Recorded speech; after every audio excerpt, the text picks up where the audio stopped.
we go. Begin. Give it a couple seconds. Almost takes about 7 seconds.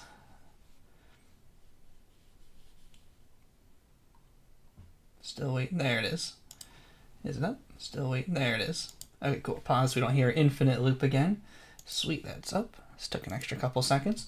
Yo, welcome everyone to the stream. Welcome Ronald. Welcome, welcome. Welcome Roger. Welcome to the stream. Welcome Bren Brox 0.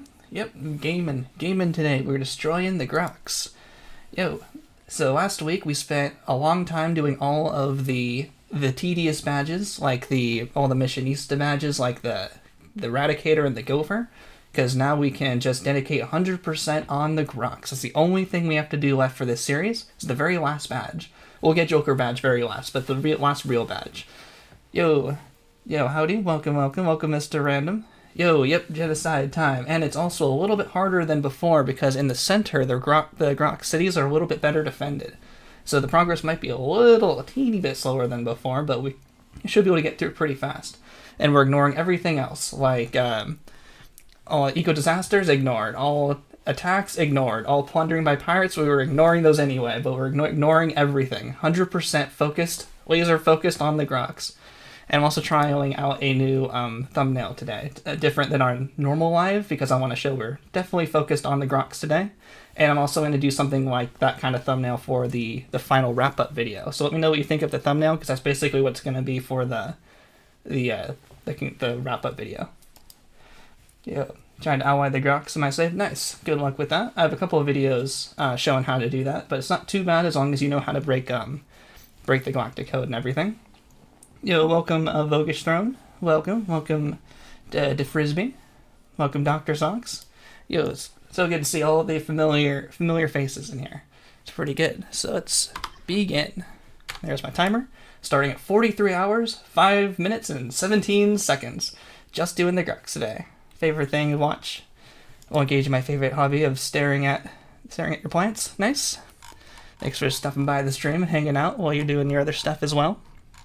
There's 50 more hours to go. Hopefully not. I'm hoping, fingers crossed, it only takes, I think, 2 more. It's only going to take 2 more sessions. I think maybe 6, maybe 7 more hours to go.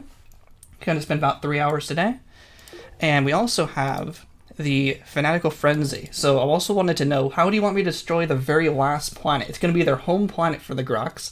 We can either use the Fanatical Frenzy, we can get some more Planet Busters, or we can use the Staff of Life. So I think got 3 kind of cool options to go out with a bang for how we want to destroy the Grox at the very, very end. So maybe I'll put a poll in the Discord. So join the Discord in the description. I'll put a poll up for that to let me know how you want me to destroy them.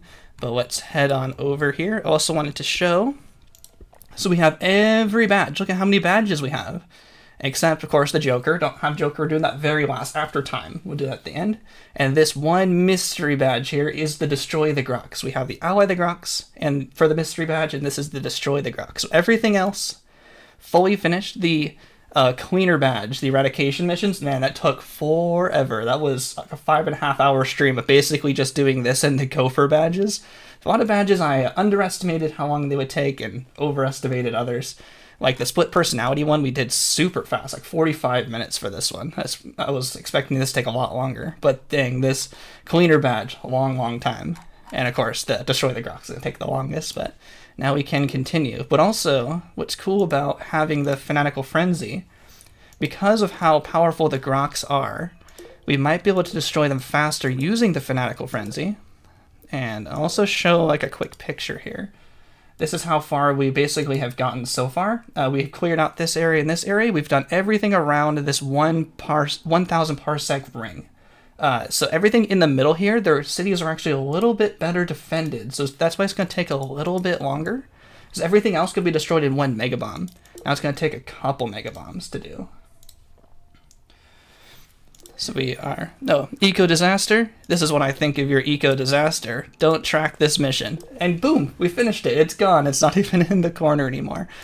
We're ignoring those. We're not going to do them anymore because we only want to destroy the Grox. So see how here we are within the 1,000 parsecs. So these cities are going to be very well defended. So I'll show you why this one's going to take a little bit longer than normal. Let's see, I'll show you here. So normally everything can be destroyed in one mega bomb. But see, this is probably the first time you've seen a full city. Look at this, completely full. That's pretty loud for me. Let's see. So we can't just bomb it once. That didn't really do anything. We actually have to destroy some buildings first. And then we can destroy the city. So this one's a little bit longer because it's more defended. So I think you can destroy this in three bombs like this. If you destroy enough cities. Yeah, so 3 if you can kind of optimize it. And also maybe the Raider Rally, or the Rally Call, can make it speed up just a little bit more. That's also what I want to try with this. I want to try some experiments. And I want to see if maybe we encounter like a 4 or 5 planet Grox system. If we use the Fanatical Frenzy, because that takes them over instantly, but takes a kind of a long time for the animation to finish. I want to see how fast it is compared to using the Mega Bomb. Okay, that was pretty good. So there's 2 cities per planet, and we have to take 3 Mega Bombs per planet. I'll make sure catch up on chat just a second. Yeah, first Pode, yeah, just watching videos, want to see you live. Thanks for keeping the community alive. Yo, thanks so much, really appreciate it. Go have videos there, keeping it alive, keeping Spore fun for everyone to watch. I've been also enjoying a lot of other people's videos that they've been making as well for Spore. I feel like it's doing pretty well. So I'm really glad to be a part of making good Spore videos along with everyone else on YouTube. It's pretty cool. Don't envy me doing this. Yeah, this is actually my very first time doing this, destroying all of the Grox. Of course, I'm doing it completely invincible because there's a glitch in the game that allows you to become invincible. That's why this is a super nice and easy, calm stream to destroy the Grox. But that's also why I did that, to make this stream more relaxing. It's my very first time doing it, so maybe in the future we'll do this again, maybe with less glitches or something. Yeah, become the Joker, destroy the Grox. Yep. Yeah, we'll use the Joker badge at the very end, because the only way to get out of the invincible spaceship is to use the refill motives cheat. Other than that, you're like completely stuck. Ooh, this is actually an easy city because it's the weird glitch planet that has like no land on it, so it's always just a one hit. But these normal planets should have the normal 2 cities in the big cities. So yeah, so the refill motives that normally like gives you more health, it actually somehow resets your spaceship's health when you're invincible like this using this glitch. So we can use that for the Joker badge and then actually destroy our ship for like the kind of the finale, just to be kind of funny. Like the Grox couldn't destroy us and just use the cheat, use the Joker badge, and somehow you think normally using the Joker badge would make the game easier, but using the Joker badge is actually going to make us no longer invincible and make us destructible again. So that'd be kind of a funny way to end. The Grox couldn't do it, but cheating could make us destroyed.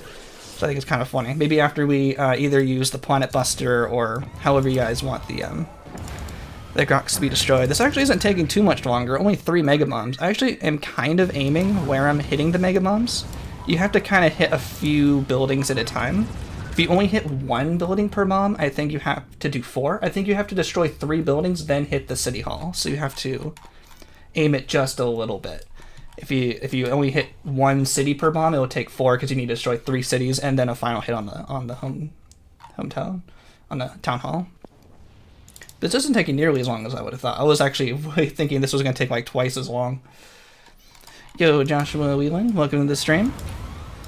Yeah, it's going to take a long time, but not too bad. It's actually it is going a lot faster than the beginning of the stream.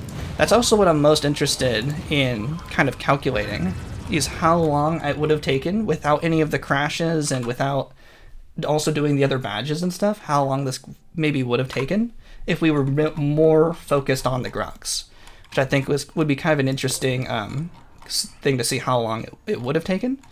Because I thought the badges were actually not going to take that long. I kind of underestimated how long the other badges were going to take, and I thought like, 80% of the time was going to be destroying the Grox, and the other badges weren't really going to matter. Oh, I thought I only took me 4 hits for that one, but it was actually kind of even. They both took almost about the same amount of time, but that's also something I'm interested in calculating. So I want to see how long it takes. Time in Spore is officially measured in game crashes. Yeah, that's the especially like day 7 or day 6 or something when we had 40 crashes in one stream over 3 hours. It was like every, 4.5 minutes or something the game would crash. But thanks to the crash fix mod by Vanilla Cold. Yo, thanks so much, Joshua. Really appreciate the super chats as always. I saw it this time. It almost got me. That one actually came out pretty fast. I tried to point because it's the notification there. Really appreciate it. Really, really great support for the stream. Keeping me able to do this longer and longer. Keeping me going. Make sure to say, because it probably could still crash. It actually, don't think, not to jinx or anything. I had a stutter there. Actually scared me for a second. Right as I was talking about it hadn't crashed. It hasn't crashed like since the crash patch. So it could probably still crash doing something else, but now that it's not crashing, we've made such good time. It took us like about 21 hours before it stopped crashing, and we had only really destroyed about 1/4 of the Grox. And then since 21 hours, basically another 21 hours or so, 43 or so, we're kind of almost done already. So it's kind of crazy how much faster we've been going. But I'm also going to calculate back in. So you know how I'm using the classic speedrun timer, which has the automatic load remover. And in the speedrun, there's not really too many loads, but like when I enter a planet, you see the timer pauses. That's for like speedruns to make sure the loads don't impact the speedrun timing too much, because in and out of the planets is a little random. It can take around a second, but for speedruns that are so quick, they're only like 4 minutes long. When you have the eco collapse, the planet is something's going extinct because we're ignoring the eco disaster. That's to take too long. I'm not doing it. But because we're doing so many in and out of the planet, it actually really adds up.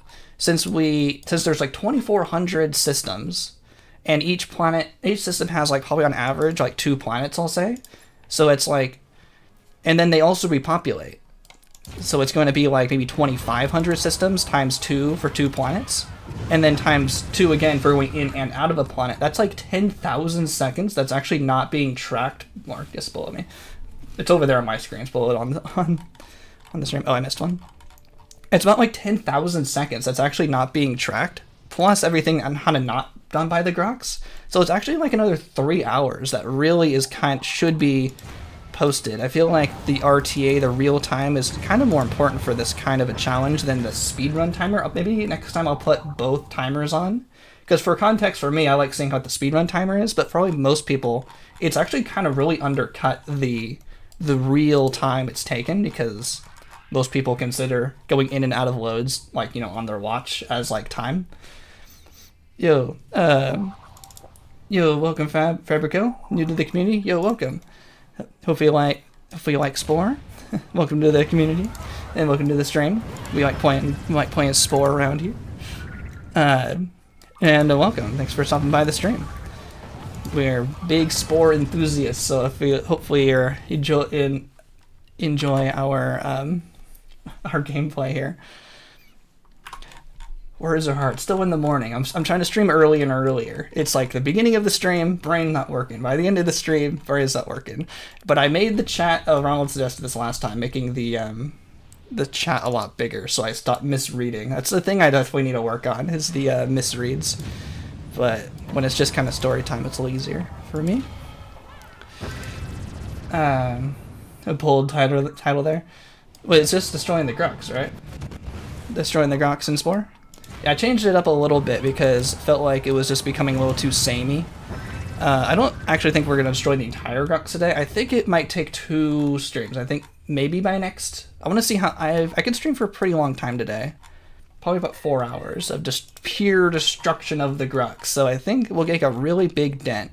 Oh, this one has 3. Oh, I should probably be timing how long this takes. That's kind of what I wanted to see today. But yeah, let me know how you think of the title being a little more direct than just kind of like doing Spore, and the thumbnail being a little more direct about what we're doing today. Thumbnail is definitely the hardest part of all the YouTubiness to me. Definitely the worst at the thumbnails. But we're making a lot of progress today on the Grox. and I'll let you know. I'll put like finale in the title if it's if I think we're gonna get close. But I wonder how far we'll get today. It might happen today. I might just get in the zone and just wanna just keep going. Who knows? PowerPoint's difficult program. Yep. I feel like if I could think of something, I could probably make it. But yeah, I use PowerPoint for all my thumbnails. It's just kind of thinking of ideas. I like making videos, but making like images like for thumbnails is difficult. Yo, welcome, Honey Badger. Welcome, caught a stream. Yeah, welcome to the stream. Day 15 of destroying the Grox. I'm hoping it's only going to be out of maybe 16. I'm hoping I'm almost done. I'm almost done with the series. And I think my plans after this series for destroying the Grox, I want to do some speedruns. I want to do like Ally the Grox speedruns, do the full game speedruns, because the other long series I want to do is all achievements. But that's going to be another one of these 15 days worth of stuff. And I want to kind of maybe break it up in between with some maybe single day streams that should be able to get those kind of records, possibly, hopefully, in not too many streams. Where are we going? Going through the middle here a little too fast here. You have to do a galaxy wipe? Yeah, exactly. We'll reset the galaxy. I've reset the galaxy so often. Ooh, destroyed the Grox. Terror score 1. I've replaced the galaxies so often, it's like not a big deal for me. Because I'll play, something else during the week, which means I need to... There's no more Grox there? Which means I need to replace the galaxy pretty often. And I'll put this galaxy back in at the beginning of the stream. So yeah, nothing to worry about for the galaxy wipes. Colonize Galaxy series. Maybe not. That will take probably too long, and I think even this series has taken a pretty long time. Maybe if you feel someone wants to do a Colonize the Grox, you can keep us updated on the Discord, perhaps. If you keep us updated on your progress, but probably I won't be doing something like that. So I want to do all achievements, but I want to take a little bit of break with some speedruns, because the speedrun videos, they're all kind of old and out of date. Oh, there's a lot of weak cities out here. Maybe they're recolonizing. Or is this outside of 1,000? Oh, it is outside of 1,000. Because the Ally the Grox video, well, it's like I'm conflicted because the video's still doing pretty well like on YouTube, so I don't want to like undercut it by like beating the video, like beating that run and like getting a new video, and then having those videos basically compete against each other on YouTube. But that first Ally the Grox video is like super out of date. I could probably beat it by like 10 minutes, which is kind of crazy. Maybe up to 10 minutes. Probably, definitely by 5. I could beat it by 5 to 10 minutes probably. I think the video's in like 55 minutes. I can probably get around 45. So, a bit out of date, so I want to beat it. And I'll do that. I think I want to try that on stream. I've never done something that takes like that much focus on stream. Usually like talking to chat, even though I'm not talking as much as I should be. Try to get back to chat in a sec. But you'll see what it looks like when I'm really focused on those speedruns, because then and I'll make a commentary after. But I see a lot of Halo speedruns and stuff where they do it live, so I figure it might be fun to see some world records being set live here on YouTube, and then I'll make a normal post commentary video later. It might be kind of fun. And that's when we destroy the Grox, which should be pretty soon.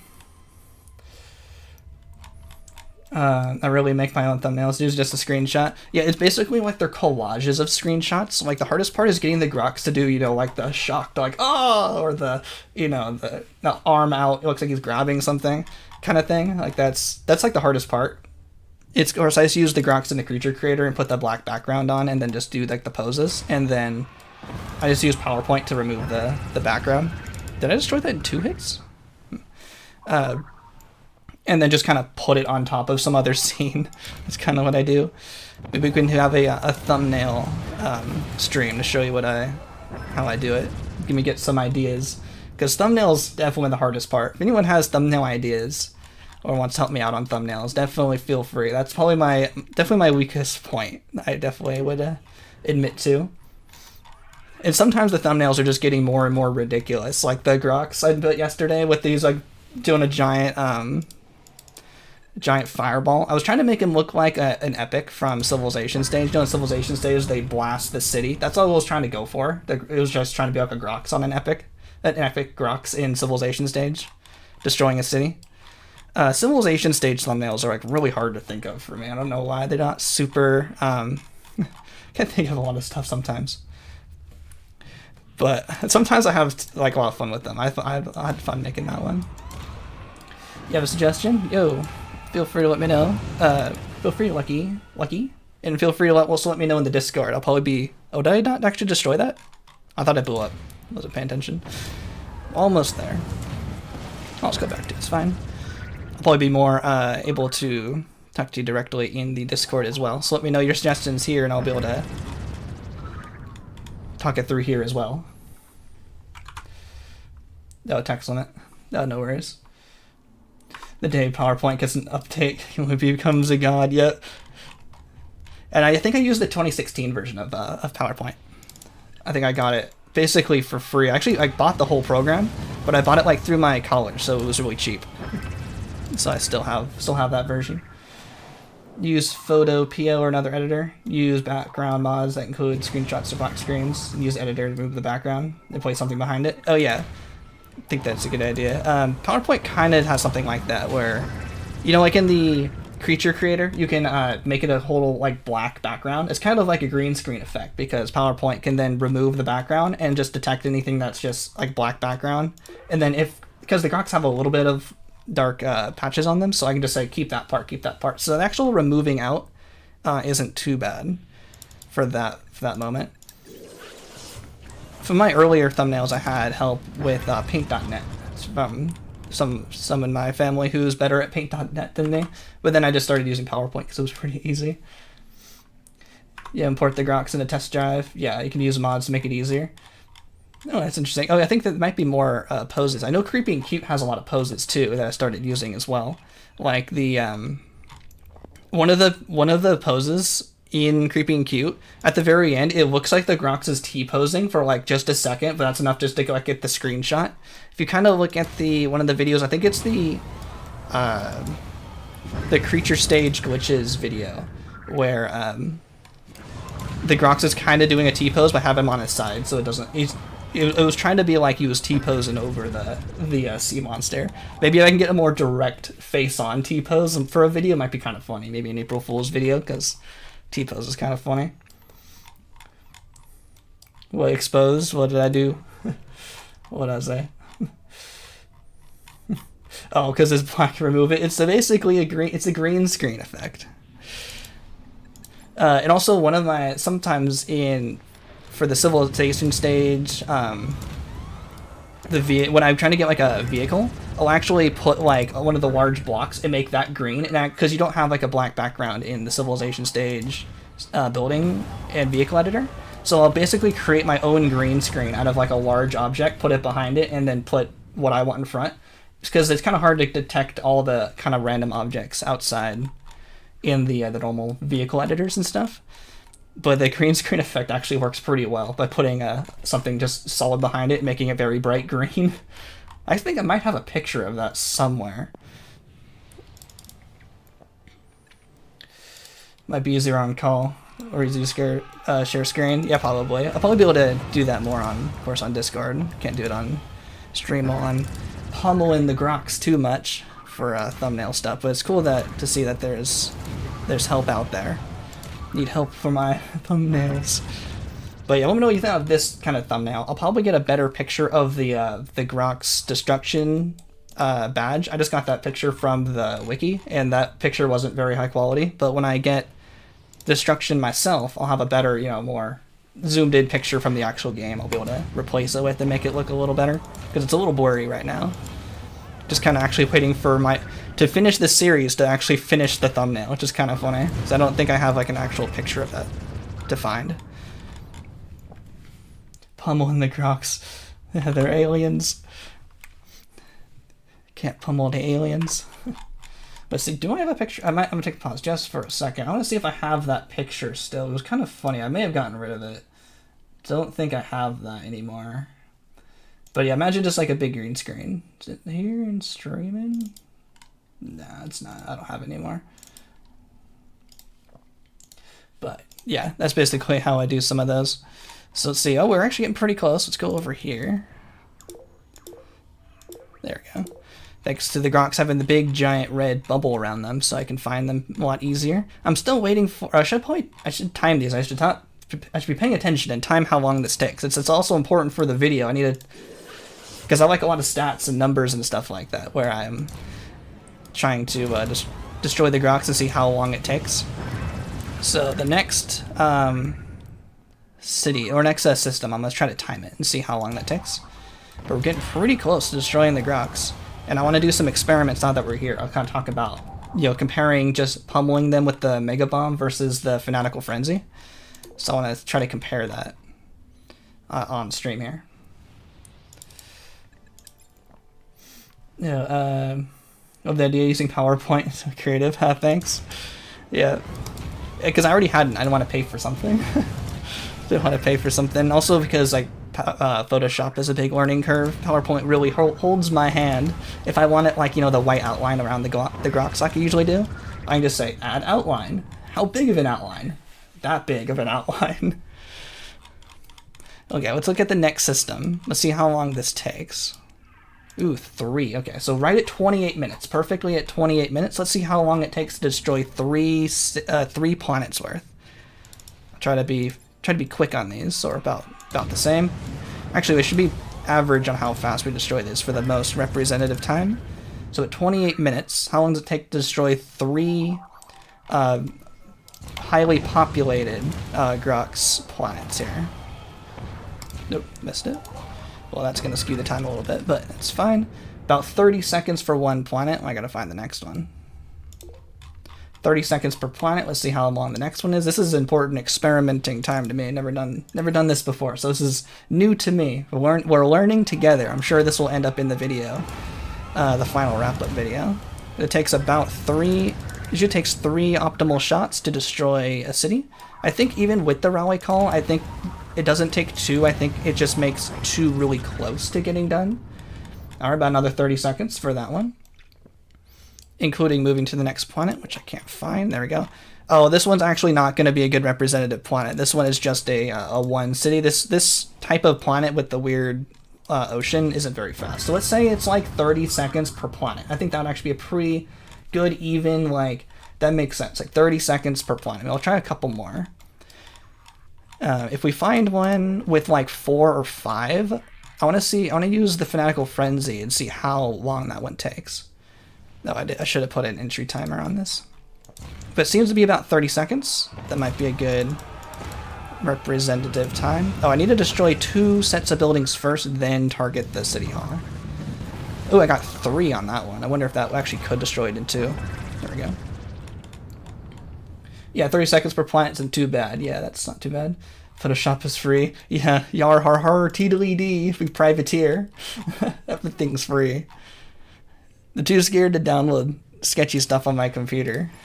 I don't want to ruin my computer. At least for my main computer, I have lots of different computers. Like I get a lot of e-waste from my dad's work, so I have a bunch of random computers, and some they are sacrificial computers for downloading sketchy stuff. But at least for my main computer, everything is more legit.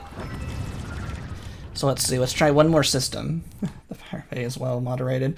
That's good to know. Good to know if I need to get something. Let's see, another 3. Let's wait for 30. Okay, 30. Let's see how long this one takes. Let's get a bigger sample size. 30 minutes and 30 seconds. How long does this take? That wasn't a very good shot though. Okay, that one took 4, so kind of take that into account. I don't think it's really taking that much longer than a city that we can destroy in one shot. Oh, actually, we're going a lot faster now. That was 30:53. That was like 25 seconds. But I was also kind of counting going into the system. Let's say 31 minutes exactly, because it takes more time to also go to another planet. The most average planet, I think, system has 2 Grox planets in them, so I'm going to try to basically treat that as the average of 2 planets per system, because there's lots of 1s, lots of 2s, lots of 3s, and not very many 4s and 5s, so I think it will be average on that too, be about fair. Okay, we went in about, actually it might be 25, but I'm also going to count going in and out of the system here. Oh, there's another one. Missed this one. So you're going to another planet also takes time to make it about 30 seconds. So actually just destroying the planet itself is a little bit faster than 30 seconds, but including kind of going in and out of the system and the planets makes up for it. So I'll say 30 seconds per planet, and on average there's 2 planets per system. So going in and out of the system, maybe even some little travel time between, takes about 1 minute. So I'll say 1 minute for these systems, and we're out at 31 minutes, and it takes, you know, all of 2 seconds to go to another system here. So right at 32. Oh, this actually isn't going to be a good representative planet either. But yeah, this is the kind of experimenting that I've been waiting to do. So hopefully I'll like be figuring this stuff out, and then I'll bring this up on the final video. Hopefully, after we finish this, either today or next week. I think we're getting really close. It's going a lot faster than I would have thought. And sorry, I'm not keeping up on chat as well as I would like, but I will try to catch up once my experimenting is concluded. And also, if you wanted to see, we're at negative 692 on the Grox right now.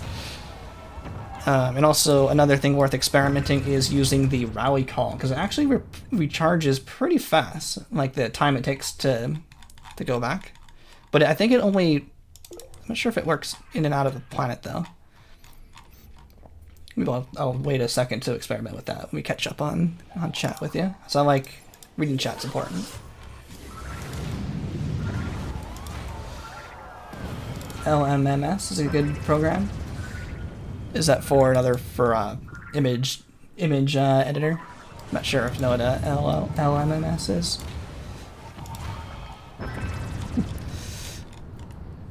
I'm thinking of an LLM. That's what I'm thinking of. A large language model for it's kind of the similar letters.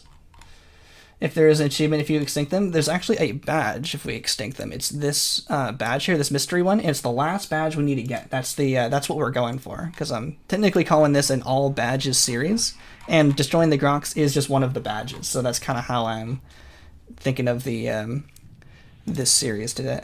For this series, I thought, because I definitely underestimated how long the regular badges were going to take. So if we do this again, I'll focus just entirely on the Grox and see how fast we can do it just them solo. Maybe even still with the glitch to become invincible, because I might want to just see how fast can we possibly do it at all, maybe even do it on easy, like a total speedrun. Because this is my very first time doing it, so destroying the Grox. So I'm learning a lot about how this is, like mechanically, how it all works. Because I didn't even know at the time, like when we started, the Grox have like 4 tiers worth of planets. So we're really close to the center, so you see how the planets here are really full? That's why they take 3 megabombs to destroy.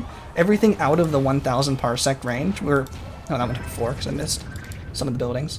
It only takes 1 megabomb per city, so they may have gone even slightly faster. So maybe I'll just kind of experiment offline, see how long that would have taken to clear a planet with just 1 shot. Probably not too much faster, maybe 20 seconds. But good to know how all this works, so I can try to calculate how long in reality this is taking. Because we have to take off, if I'm going to calculate, I'm going to take off a lot of time for all the crashes, but then add back on all the time for all the loads being taken off. That was a pretty good one.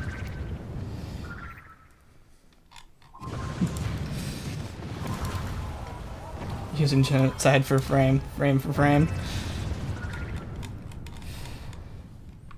Oh, it's Digi Audio Workstation. Oh, interesting. I've been using Audacity a little bit. That's also a pretty good audio thing. I need to...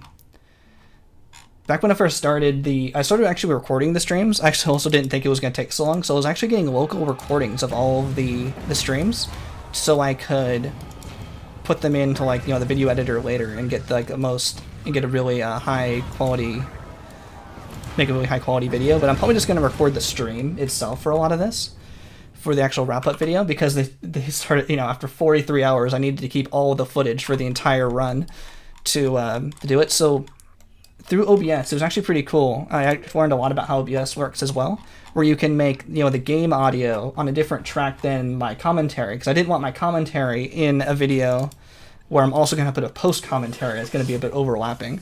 So I put the game audio on one track, and then commentary on a different track, and then because Windows is kind of lame, it doesn't let you kind of separate tracks on its own. So I was able to use Audacity to then basically render out separately just the game audio, so I can have the video, just get rid of that audio from that file, use the extracted game audio from Audacity by itself, and then I can then make it sound better, put the post commentary on top of it, and still have the game sound, but without the microphone from the stream.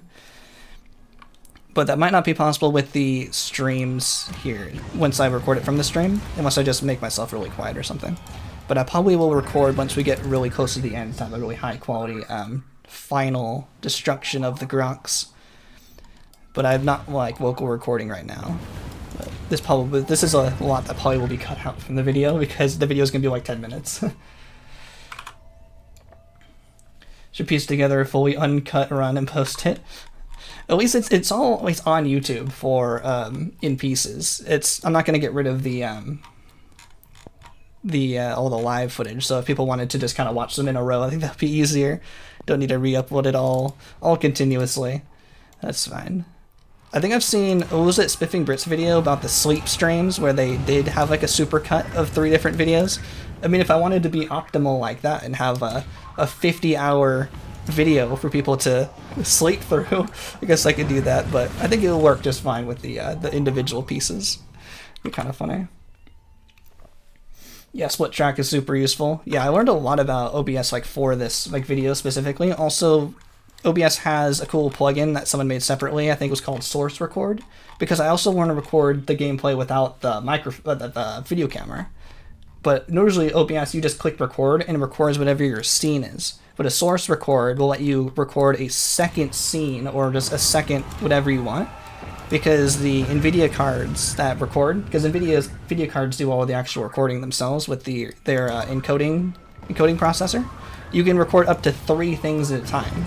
So you could record, so the stream counts as 1. I could record this actual scene and then record a source record scene all at the same time, which would be pretty cool. So I have 3 different recordings like locally, well, 2 recordings locally plus the stream itself. Ooh, the lighting's kind of different on this planet. And then that's probably how a lot of other YouTubers get their footage as well. So the first 4, if I record the very end, I'll have a full local recording of just the Grox destruction without the commentary from the microphone or the webcam. So that's pretty cool, even while streaming. So I think that's pretty cool that's possible. It was a little difficult to set up, and it was kind of like a bit of trial and error. But knowing it was at least possible was pretty cool. How many systems we have left? I'd probably say about less than a fourth of the way there. That's a fourth of 2,400. 600? Is that how math works? Less than 600? We have just this inner bit to go. So you see there's this line, and this center group. So still a bit of a way to go, but we're making really good progress here. We got 3 hours left on this stream. I really appreciate everyone hanging out, watching me pummel the Grox here. Catch them more on chat. Gotta learn OBS. Yeah, I've been using OBS since like 2016. It's been pretty good. And it's pretty cool. It's all like open source and free, but I've used it so much I actually started Patreoning them because of how much I use it. I guess that's only fair. Give back a little bit to the people who create OBS for free for everyone to use. Pretty sweet. Eco disaster. That's what I think of your eco disaster. Not doing it. Focusing on Grox only. Everything else is completely done. They're all completely irrelevant. We don't need any more money. If our purple spice planet completely decays, that's fine. We don't need any more money, and we can finish our goal without them. They serve their purpose.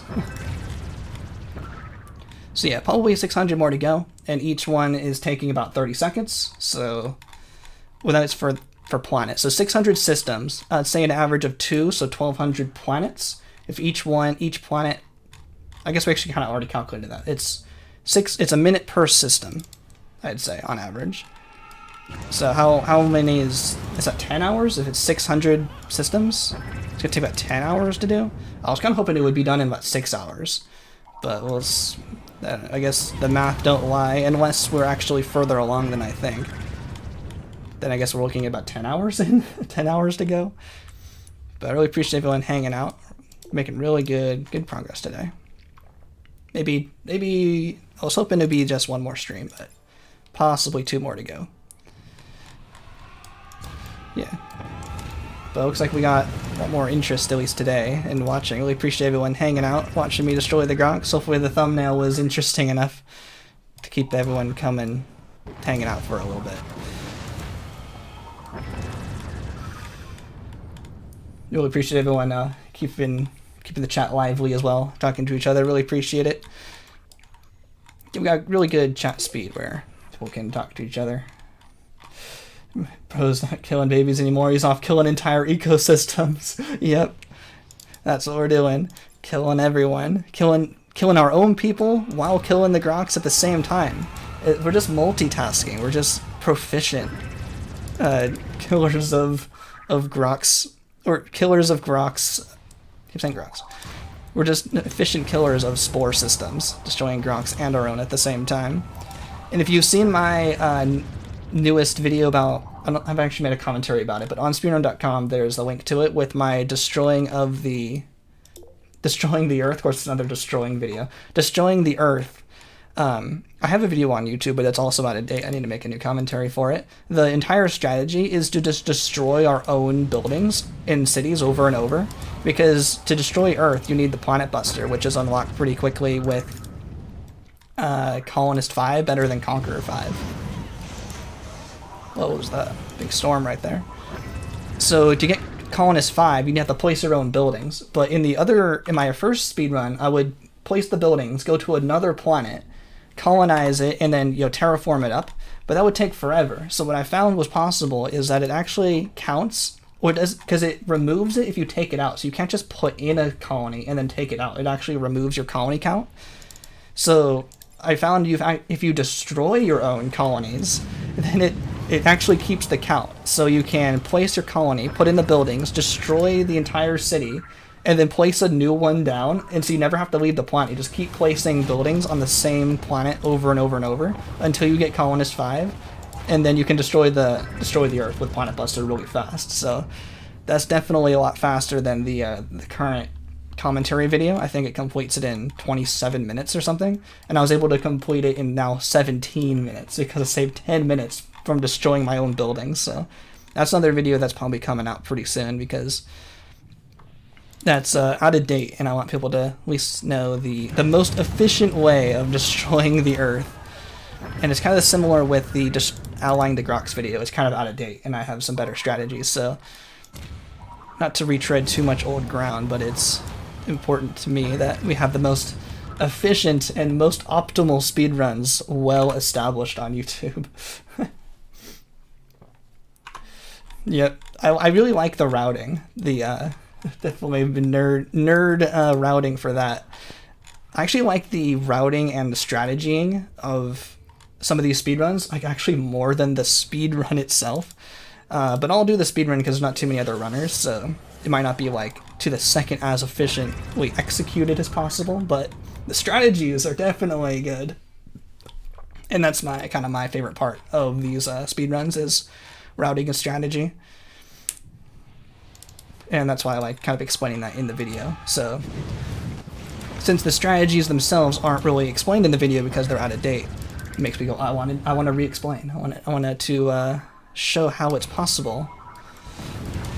So hopefully you'll will enjoy those videos when they come out in the future. I still got lots of video ideas. Yes, are you late? Oh, no worries. Cyber Bros, welcome to the stream. We still got many hours to go. I think we calculated 5 to 6 more hours, but we're almost there.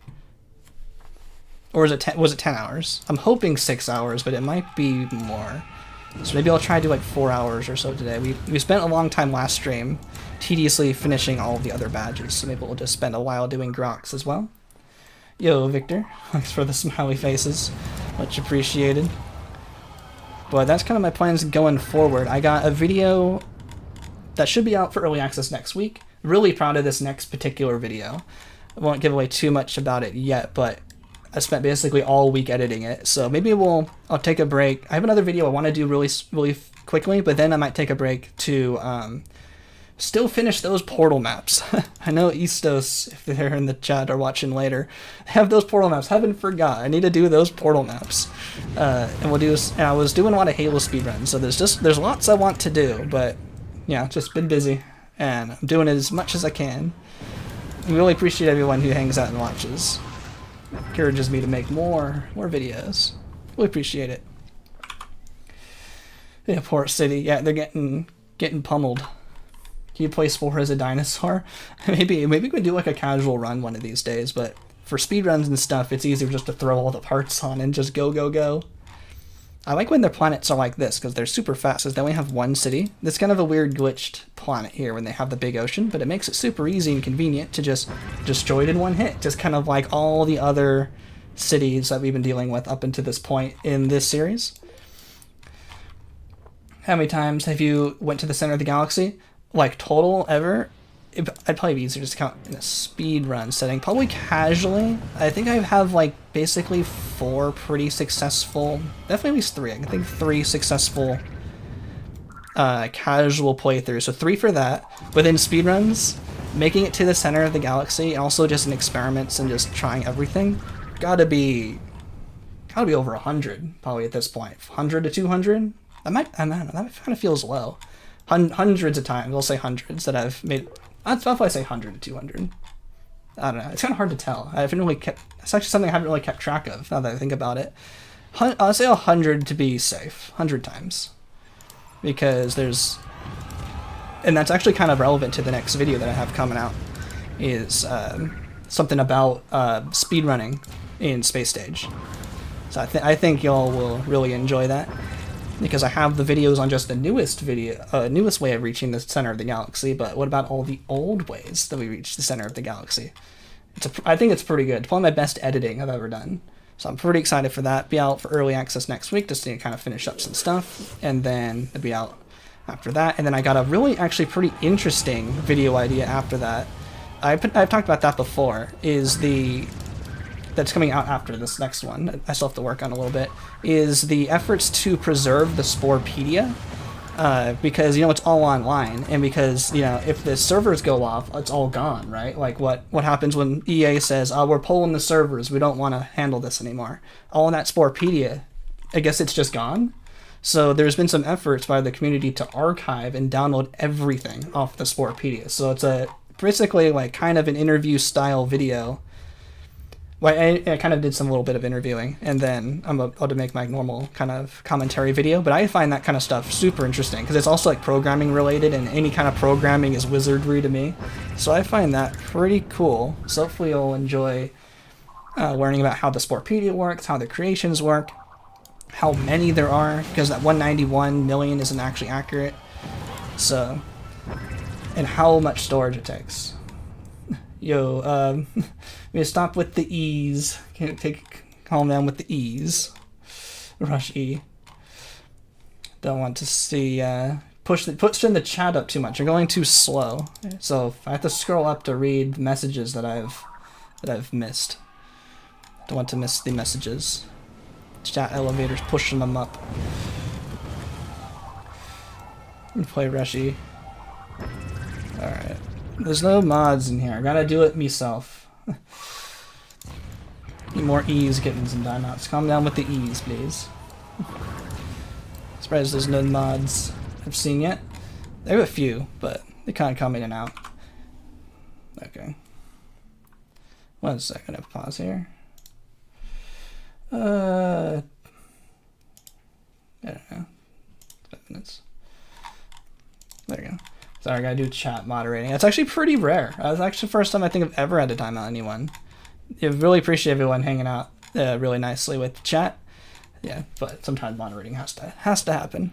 But hopefully I don't miss any of the messages.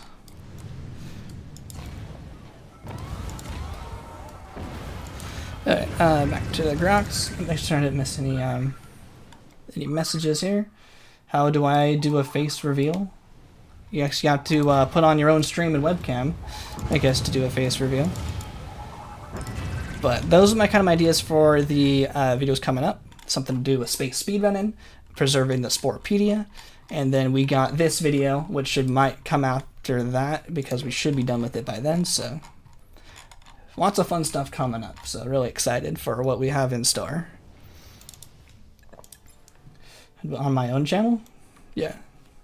There's lots of tutorials and stuff on OBS that you can y'all can follow if you want to do something like that. And if you want to stream Spore, let me know, because I like watching Spore. Was watching another streamer yesterday. They were doing like a 24-hour speed run.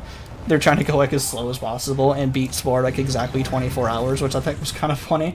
I didn't watch all of it, of course, but if you wanted to do something like that, let me know. More Spore is always good. Definitely, I don't see it as like there's no like competition. It's more Spore is always better. Okay, I didn't miss any stuff up here. Through horror makes sense. Destroying the entire empire, and they're completely helpless. Though Mr. Beast was bad. I haven't really been following a lot of that. I never really watched Mr. Beast before this anyway, so I just kind of saw the general highlights. But yeah, it seems like there's a bit of a fall from grace. Seems like, but I don't really know any details. I usually don't watch those videos. I haven't really watched those videos very much. We usually watch like speedruns and stuff. Maybe he should do Spore speedruns. Anyway, let's see if I missed out.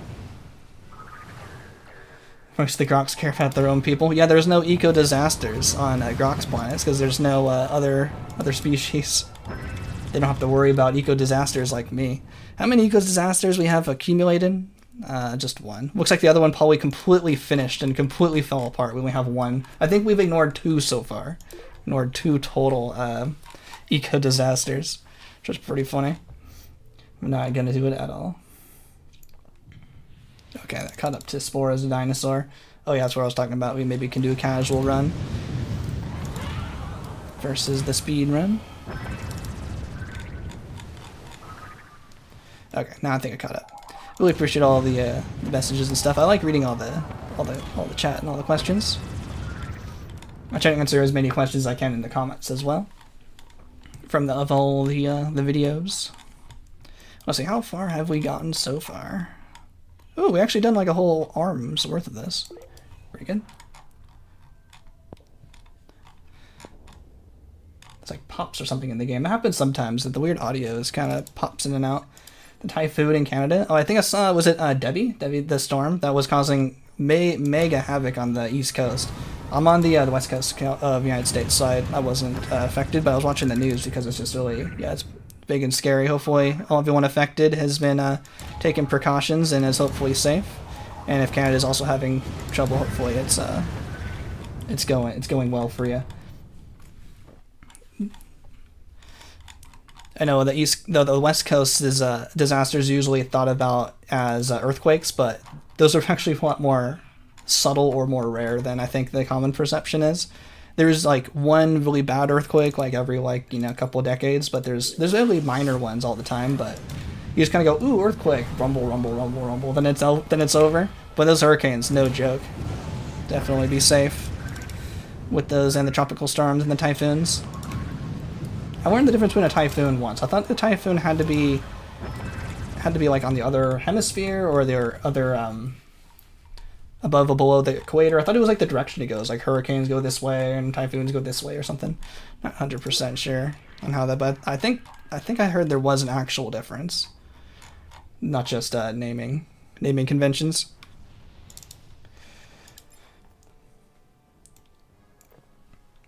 Oh, it's like you lost everything. Oh man, hopefully, is there like a FEMA equivalent in Canada? I think, is it FEMA in the United States, where it's like disaster relief funding from the feds that could help you put it all back together after a disaster. Hopefully, I feel like Canada would have something like that. Hopefully that you can recover. Really sorry for that. Hopefully it works out and you get back to where you were in no time. Yeah, best wishes as well. Yeah, thanks, Lucky. Thankfully, in the video game, we can pummel the Grox without worry. Don't feel bad about the Grox. Let's see. I should be experimenting with the rally call, I think, after. In the video games, it's a natural disaster. When typhoons are on Japanese side of the Earth, and hurricanes are on the United States side, both especially terrifying on small islands. Oh yeah, for sure. Is it maybe just like a naming convention difference? I thought there was like a difference in like their spin or something. Now let me, on the next system, let me use the rally call and see if I can destroy. So we're pretty good at destroying them in 3 hits now. I really don't think we can destroy them in less than 2 hits, or less than 3 hits. Let's see if the rally call is possible to do it in 2. Because if it's not possible, then we don't have to worry about it. Because if it's possible in 2, then I'm being unoptimal using the rally call here. The rally call is this one. It upgrades your equipment, like ×2. Okay, looks like it still might take 3. Let's see, can I really hit like the center of a bunch of buildings? And then like this? Oh, I kind of missed. Kind of wanted to hit the center. I think kind of what I thought, where it like does, it puts you like right up against the capture bar, but only after 2, so it still takes a third. Like normally it's like 1, 2, 3 to destroy. Now it's like 1, 2, 3. So it's like you only need a little bit more after that second one, but you still kind of need to do it. And I think it might turn off when you reach space, when you leave the planet. I'm not sure if it's actually still active right now. We might have to wait for it again. That actually looks kind of like it's still active. And then we have to just activate it again. So we hit the right on the... No, I don't think it's active anymore. Let me try that again. Rally call is almost back charged, but it might be like too much work to turn it on all the time. Ads. No, not the ads. Not the bees. There's ads. Yeah, thanks for watching the ads if you do. Help support the stream. Yeah, so if you don't hit enough buildings, they it takes 4 hits. Let's see, if I destroy like a whole bunch at a time, and this hit right on the city hall. Oh yeah, see, I think that was probably basically as good as we could do. We hit 3 buildings with that, and then a direct hit on the city hall, and it barely put us at like 99%. So I think it still takes 3. So it's not quite worth activating the rally call. It's just something. It's just less stuff I have to think about, so I can focus on chat a little bit better. Mobile. Speaking of which, probably should get going. Yo, thanks so much for stopping by for the stream as well. No worries. We'll catch you next time. Get that ad revenue, hopefully. Really appreciate it. Have a good one, everyone. Yo, thanks so much for stopping by. We'll be here, destroying the Grox. Average Brave user. Oh yeah, that's like builds in like some ad block stuff, right? I heard it was like crypto related or something, but I'm not really quite sure how all that works. Let's see. So I think I'm gonna try rally call a couple more times. Is there anywhere I could get like 4 buildings destroyed? If I shoot this one, oh no, that's too far away. Can I shoot this one? Aiming's also kind of hard because it kind of goes generally where you say. Okay, so I think it still takes 3. So I think I'm just gonna not bother. I'll definitely put that in the video. I wanted to give it a good shot though. Right there. Oh, that's not really what. Oh, what about that? Right in the middle there. No. Okay, it doesn't seem like. I think it's too far away. Okay, that'd be quite good in the video. It wasn't quite worth using the rally call. I think that's good to know. I think because definitely I'll hear some people in the comments being, "What about rally call? You could have gone a lot faster." But I wanted to at least try it, and it's at least not easy enough to like reliably do it. So I'm just gonna not do it to not have to worry about it. I think that will be my reason here. Because I don't think the rally call increases the range. I think it just increases the power. So if I can't destroy more cities and buildings, it's not worth it. Let me try it again in the middle here. Oh, it's not always the same like configuration? Oh no, here's the 4. Can I hit it like right in the middle? See if it's like possible at all. Oh, maybe not.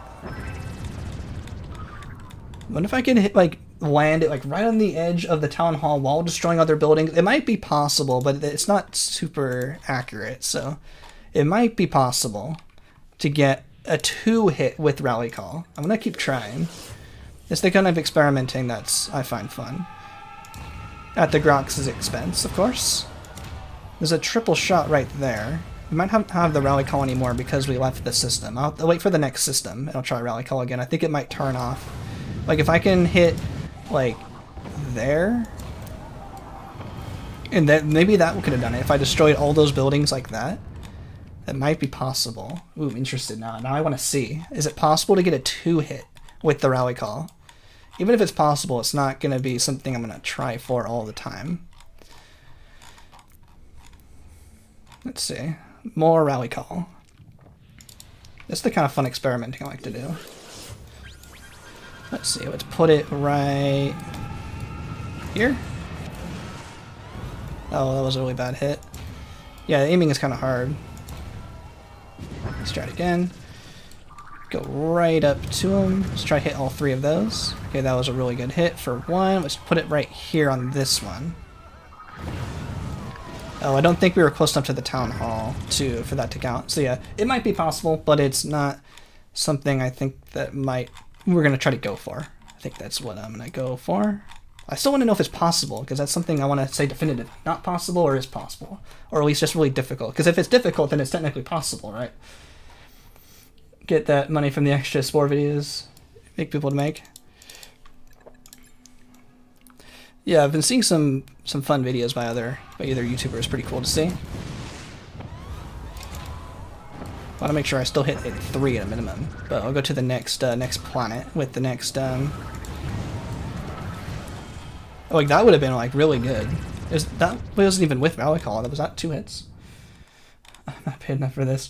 For 1 million spies per second in order to do this for yourself. I'm really just enjoying hanging out. That's fun. Oh yeah, no worries. I'm just joking. I kind of having fun trying out stuff. This is kind of the stuff I've never done before, so I want to see if it's possible. If I hit all 3, can I hit all 3? I'll hit 2. Can I then hit maybe there? No, it's too hard to aim.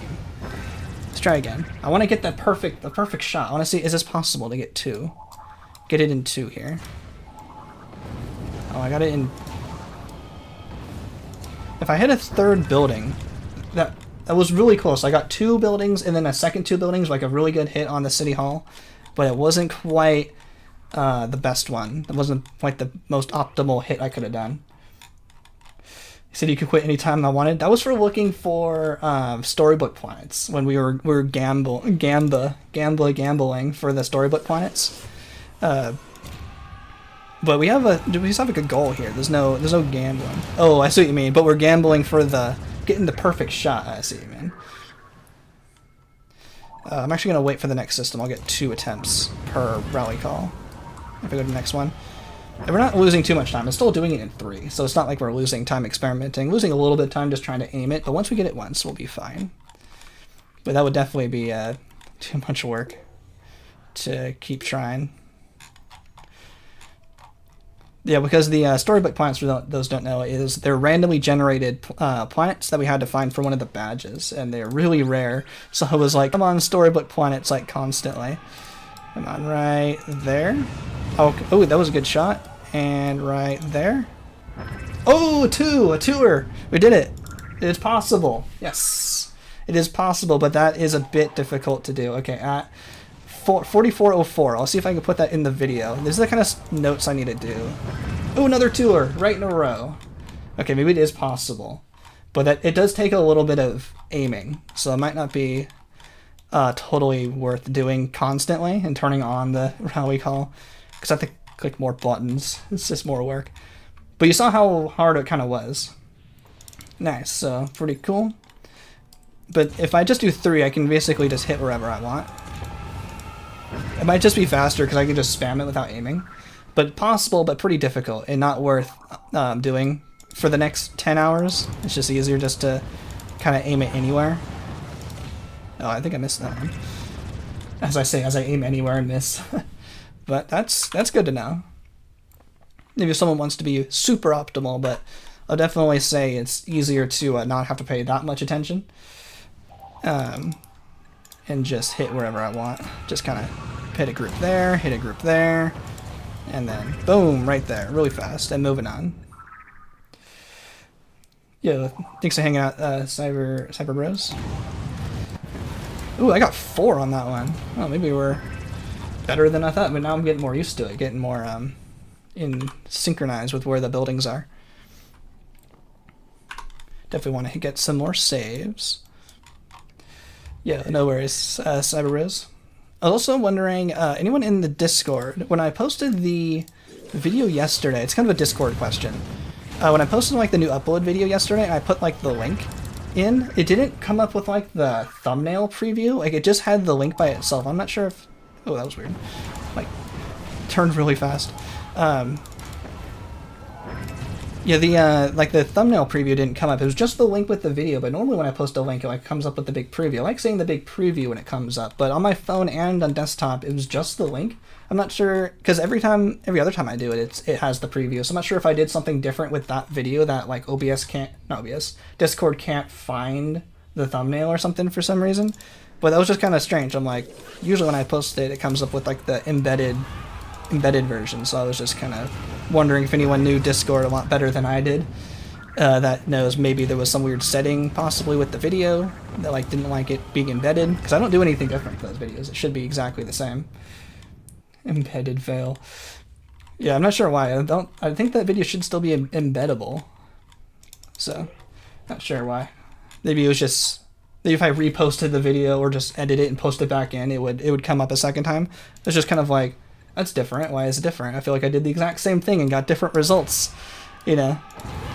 Like, that was the definition of insanity. Do the same thing over and over and expecting different results. But I feel like I'm going insane because I did the same thing and got different results. So I thought in that way it was kind of funny that that was happening. So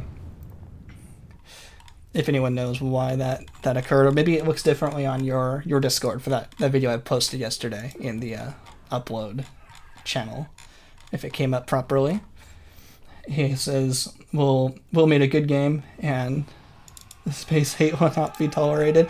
That's constantly, every time I think of that, it always reminds me of that Halo video where they're saying, Marty's killing the Marines! In the Halo 1 speedrunning, it's faster if you kill a bunch of the allies, because they have a lot of dialogue, but if they're dead, they don't have the dialogue, and it just immediately moves on to like the next script in the speedrun for the level. So the speedrunners kill all the Marines on purpose to skip their dialogue to move on to the next part of the level. And so when the developers were watching it on one of those IGN developers watch the speedrun videos, which were kind of funny, one of the developers was said to Marty, one of the people watching, was, Marty's killing the Marines. Like, they did, because they're proud of their levels. They didn't want their levels to be broken like that. Like, they're not supposed to kill the Marines. That was pretty funny. If anyone's watches Halo, everyone, you should know that's a pretty good meme from that video. So seeing Will being like, it's destroying the Grox. Will Wright saying it's destroying the Grox won't be tolerated makes me think of that.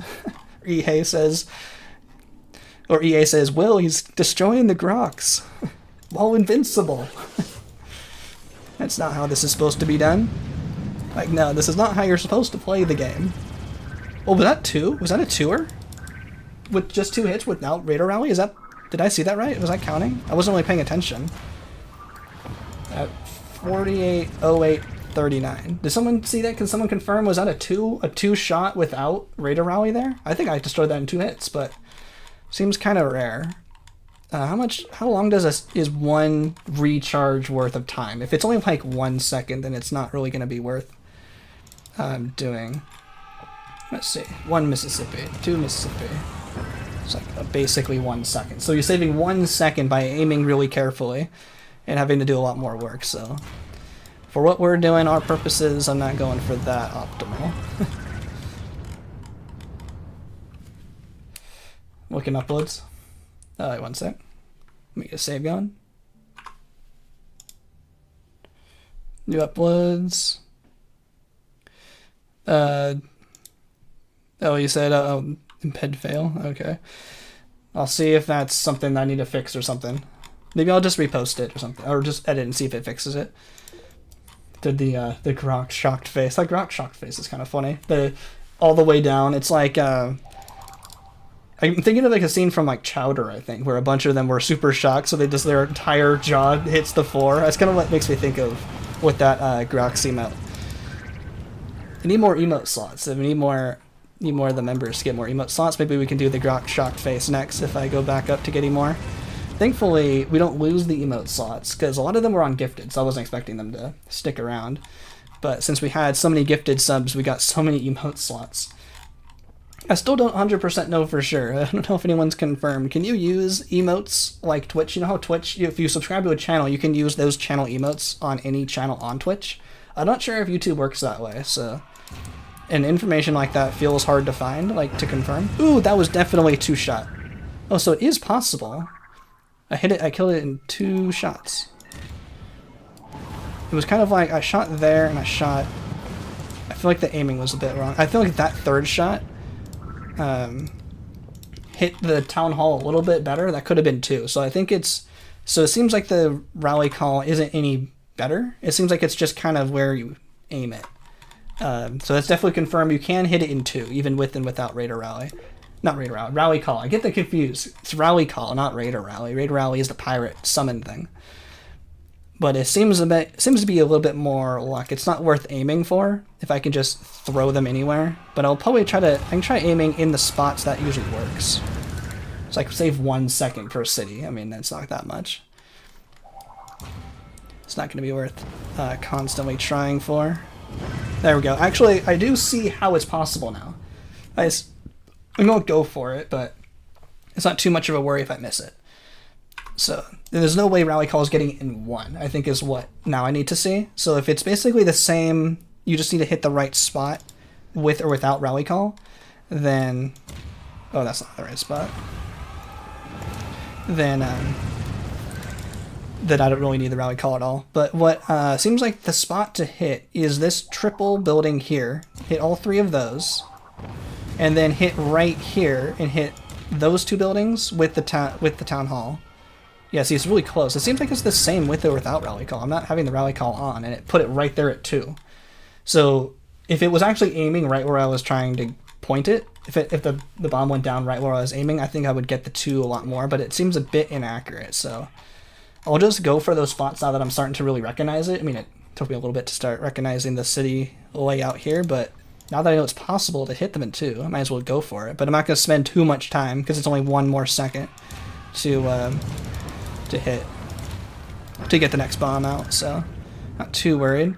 So now I think what I want to try, once we go, I think we're pretty close to the center of the galaxy here, so I want to maybe go back out a little bit out of Grox territory, is I want to use the Fanatical Frenzy, because if it takes 30 seconds per city, or 30 seconds per planet, and if there was a planet with like 5, that'd be 2.5 minutes, right? Let's go back down here. How long would it take to... Because the Fanatical Frenzy is fast. You only need to drop the Fanatical Frenzy once, and it conquers everything in the system. So if there was 5 planets, that should take 2.5 minutes, right? If each one's 30 seconds, times 5, 2.5 minutes. Because on average, we're saying there's 2 planets, so that would be 1 minute. So the Fanatical Frenzy is definitely faster than that, I think. 2.5 minutes. But there's a bit of an animation, so I want to see how long it takes. I want to get rid of these repopulation, recolonized places first, and then I'm going to try the Fanatical Frenzy, because I want to see how long that takes. Oh, instant capture. Sweet. Because it's probably not going to count for time. It'd be interesting, because it's probably going to be better for the speedrun, but not better for real time, and I'm starting to care about the real time a little bit more. So I'm going to use the Fanatical Frenzy. I'm going to wait for like a top of a minute just to make it easier to time here. I'm going to waste 15 seconds for an experiment. Don't worry, it's not too bad. 10 seconds. I want to go in right at 14 minutes to get a really clear timestamp, so I don't have to do any mental math. And okay, right at 14 we're going in. And I want to use the Fanatical Frenzy.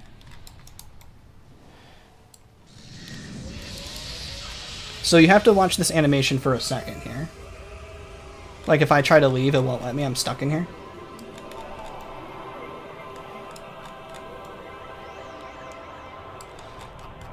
So how long does this take?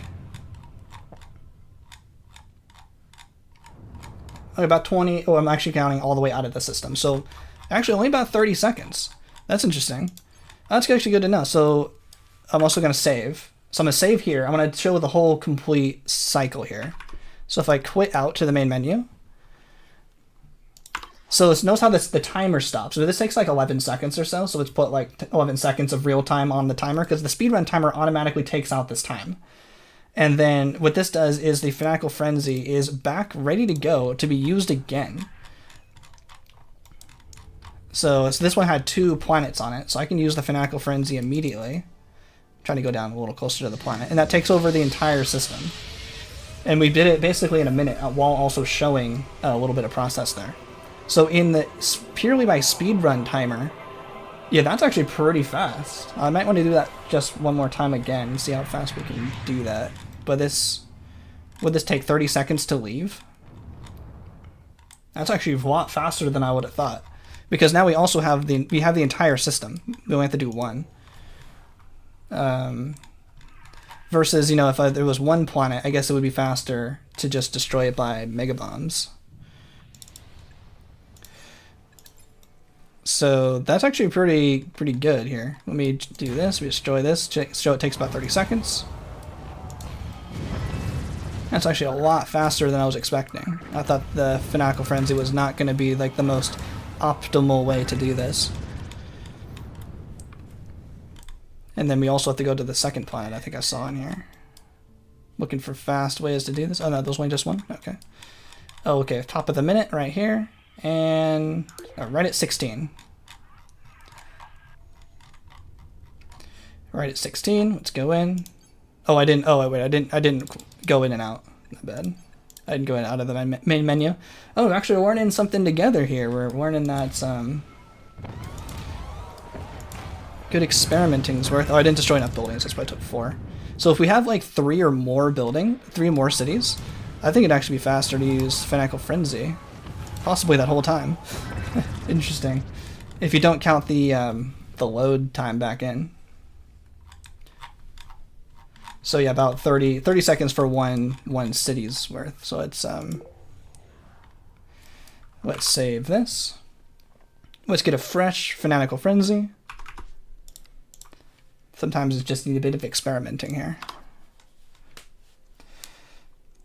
You tried to ally the Grox, but never got past yellow. There's a few things you can use to get them all the way to ally, like doing missions counts for 50, and I'm actually going to wait for the timer to get to a top 17, and breaking the galactic code, like using Planet Busters or Fanatical Frenzy. So now we have the Fanatical Frenzy back up. So we got 2 here, so how long would this take? Then that took a while for that ship to arrive, though. So we go all the way down, make this a little faster. So we still have to wait for 30 seconds for us to leave. But that's really interesting. That's actually really fast. A lot less work, but it's a lot of loading screens. It might be kind of boring to sit through. And that's also a lot of real time. I don't want to skew the timer, I think, so much anymore. Actually, only took about 25 seconds. And then we're out of here at 35-ish, so 35 seconds, and then we'll save. This also counts for time, because it's the full cycle all the way around. How long does it take to basically do this again? Because, okay, let's see. 2, 3, 4, 5, 6, 7, 8, 9, 10. About 10 seconds for the load screen, and we're back in. And basically that's all the way around, so it takes like 50 seconds.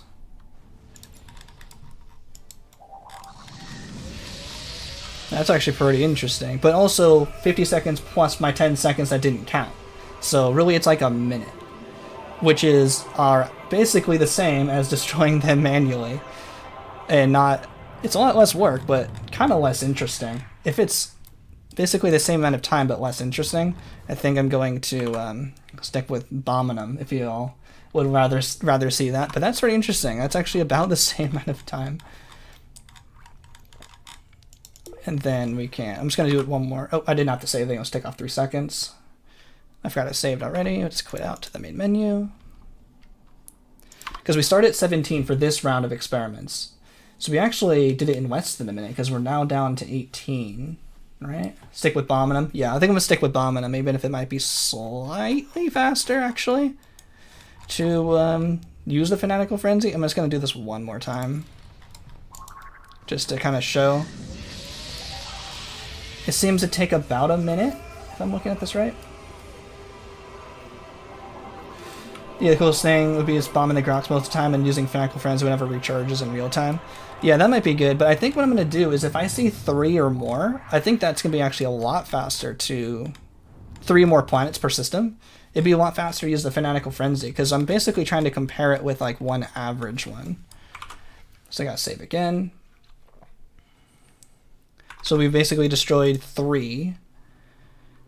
And also, yeah, I don't want to skew the real time versus in-game load remover time too badly here. So definitely interesting, good experimenting. But that's also add 30 seconds on top of that, because for this time, so it's 21. So basically in real time, it takes basically a minute to Fanatical Frenzy all the way around, from entering a system, Fanatical Frenzying them, getting out, waiting for the animation to leave, saving, including the time of the loading screen, and then going back to another system, takes like 1 minute. So comparing that to, let's say 45 seconds. Oh, this one's not going to be a good representative one. That's going to be a lot faster to bomb them, because it's just a one city here, and it's also a one-shot city. So that's definitely faster bombing them. But let's get a more representative system here. Let's see about this one. This one has 2. Okay, right at 20. Let's say 20. This will be more representative of a more typical Grox location. Let's say we're at 20 seconds. Oh, that was well, that's not super representative. We got 2. I did shoot 3 times, so it's still the same amount of actual time spent.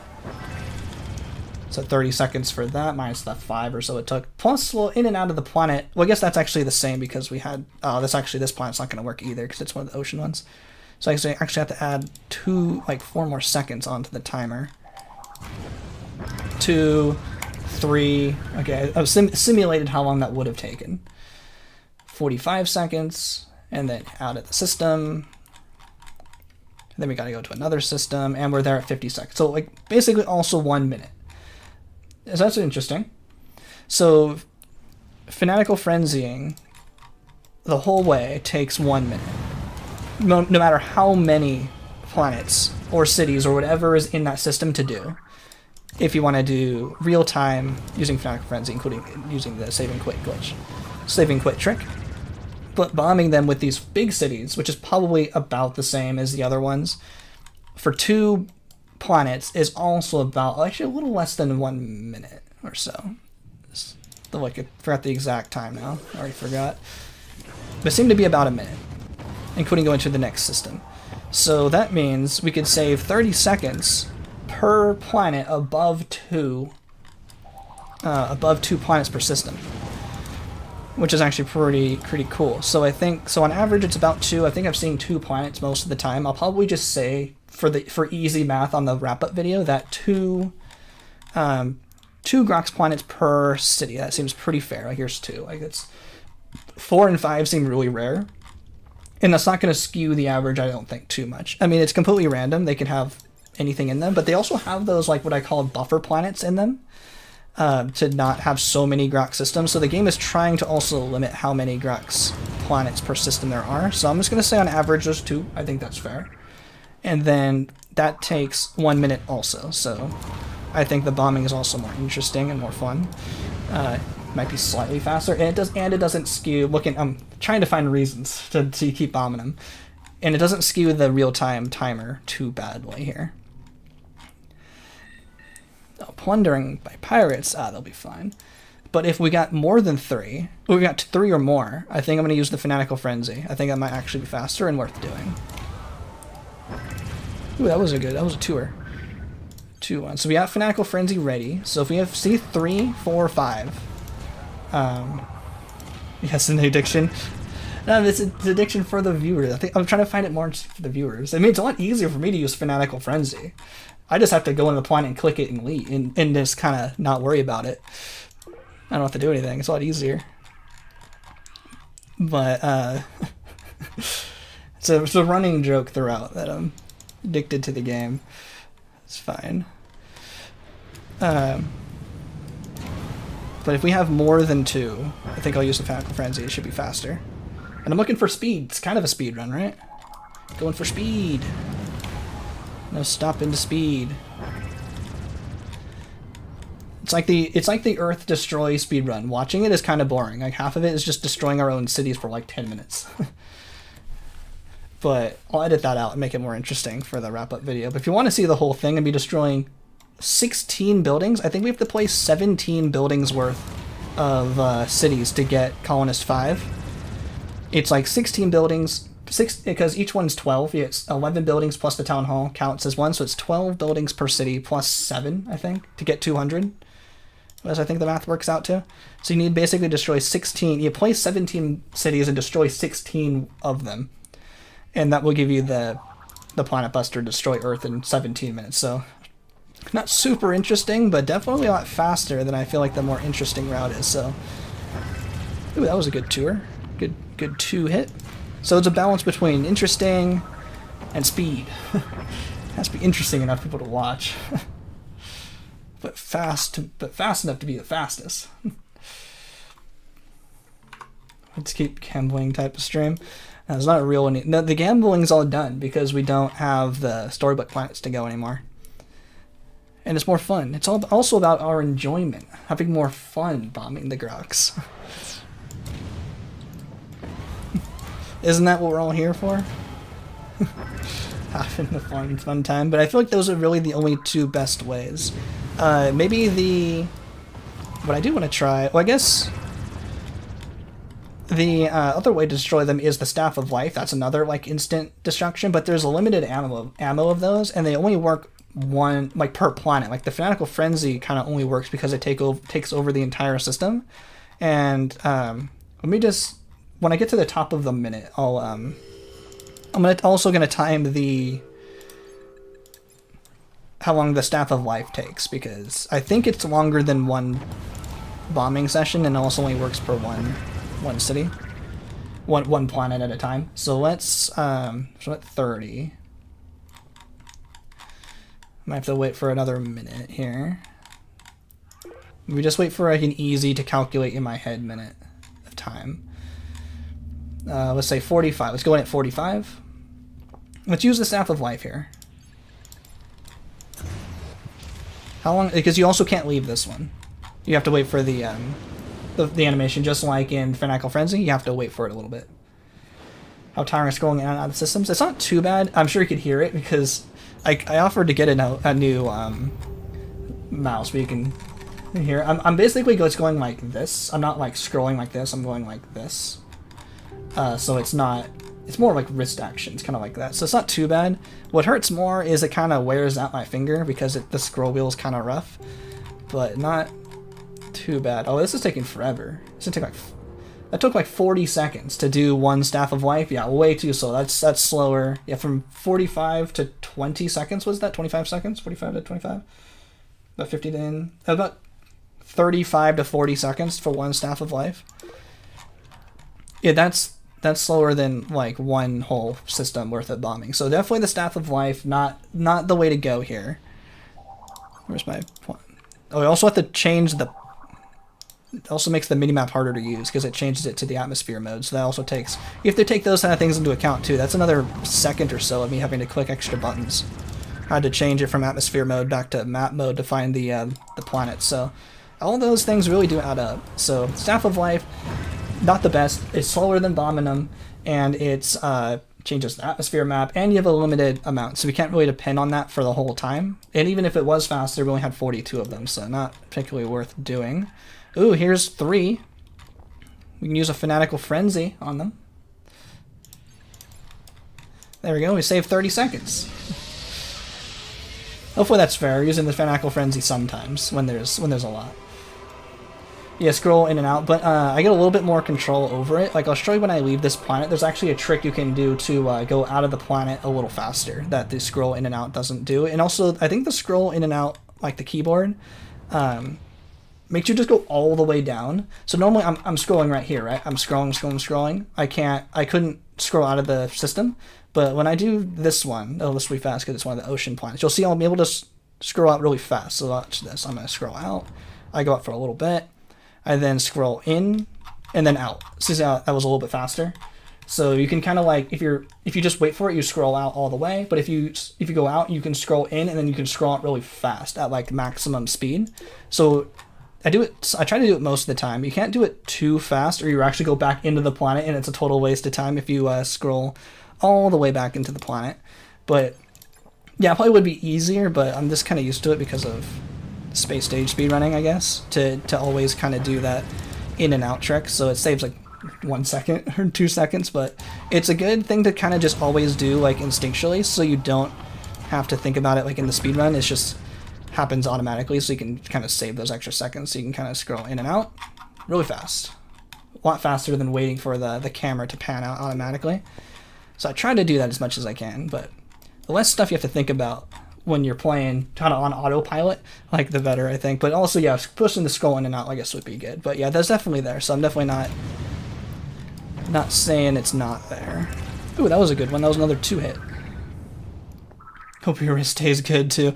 Yeah, wrist does hurt eventually, but I think it's fine. Thanks for the concern. It is definitely something to worry about, or the wrist strain, but it's not too bad. Thanks for keeping an eye out on me, everyone. Really appreciate it. And also, staying on the kind of outside of the planet is a little faster because you can kind of it lets you go around the planet a little faster. Like it seems like if you're totally zoomed into the planet, it's pretty slow to get somewhere. But like, so if the scroll button brings you all the way down to the planet surface like that, like going on the atmosphere here, you can travel a lot faster than going onto the planet. I'm actually not sure which button it is. I'm actually not even sure what button it is because I never use it. Was it scroll page? Is it the up and down? Oh no, that does angle of. Let's actually go out here a little bit. I want to kind of start on the arms and work my way in. What button is it? To scroll in and out like that? Is it page? Maybe it's once you're in a planet. No, that's still rotation. Oh, maybe it's plus and... Oh, it's plus. Okay, let me use plus and minus. So let's see if that I actually haven't really tried it very much. Let me see if it just give my scroll wheel a finger a rest. Might make it a little bit easier without so much, scroll noise also. Let's just see. Give it a shot. Oh, that's also why you don't want to be too close to the surface. You run into stuff. But yeah, I like suggestions. Definitely not gonna try stuff just because I don't like it. No, that was actually. I guess I can do it there. That was actually really fast. Actually, now that I see that, was. Have I just not been doing this optimally this whole time? Am I learning stuff live on stream? We try that. So I can just kind of, because definitely going in here is definitely the easiest. I don't have to scroll so much. Let me see. Let me give this a try. Once I'm on the planet here, then I will go back to scroll wheeling. But then to leave, I could just immediately push the scroll wheel button. Oh, no. There we go. And that's pushing the button. I guess that's the same.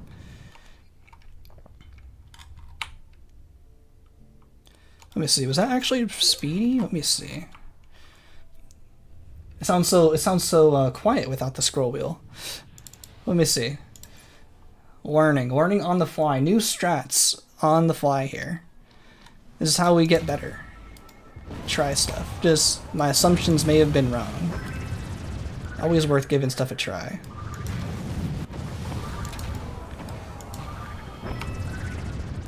Oh, actually, it seems pretty convenient, actually, now that I'm doing it. Oh, it actually worked. I can do the zoom in. Oh, wait a minute. Is this easier? Oh, I thought it would bring you all the way automatically. Wait a minute. Wait a minute. Who said scroll? The Ivy guy. Did you save the stream? Make it go faster? It's plus and minus that's making it go in and out.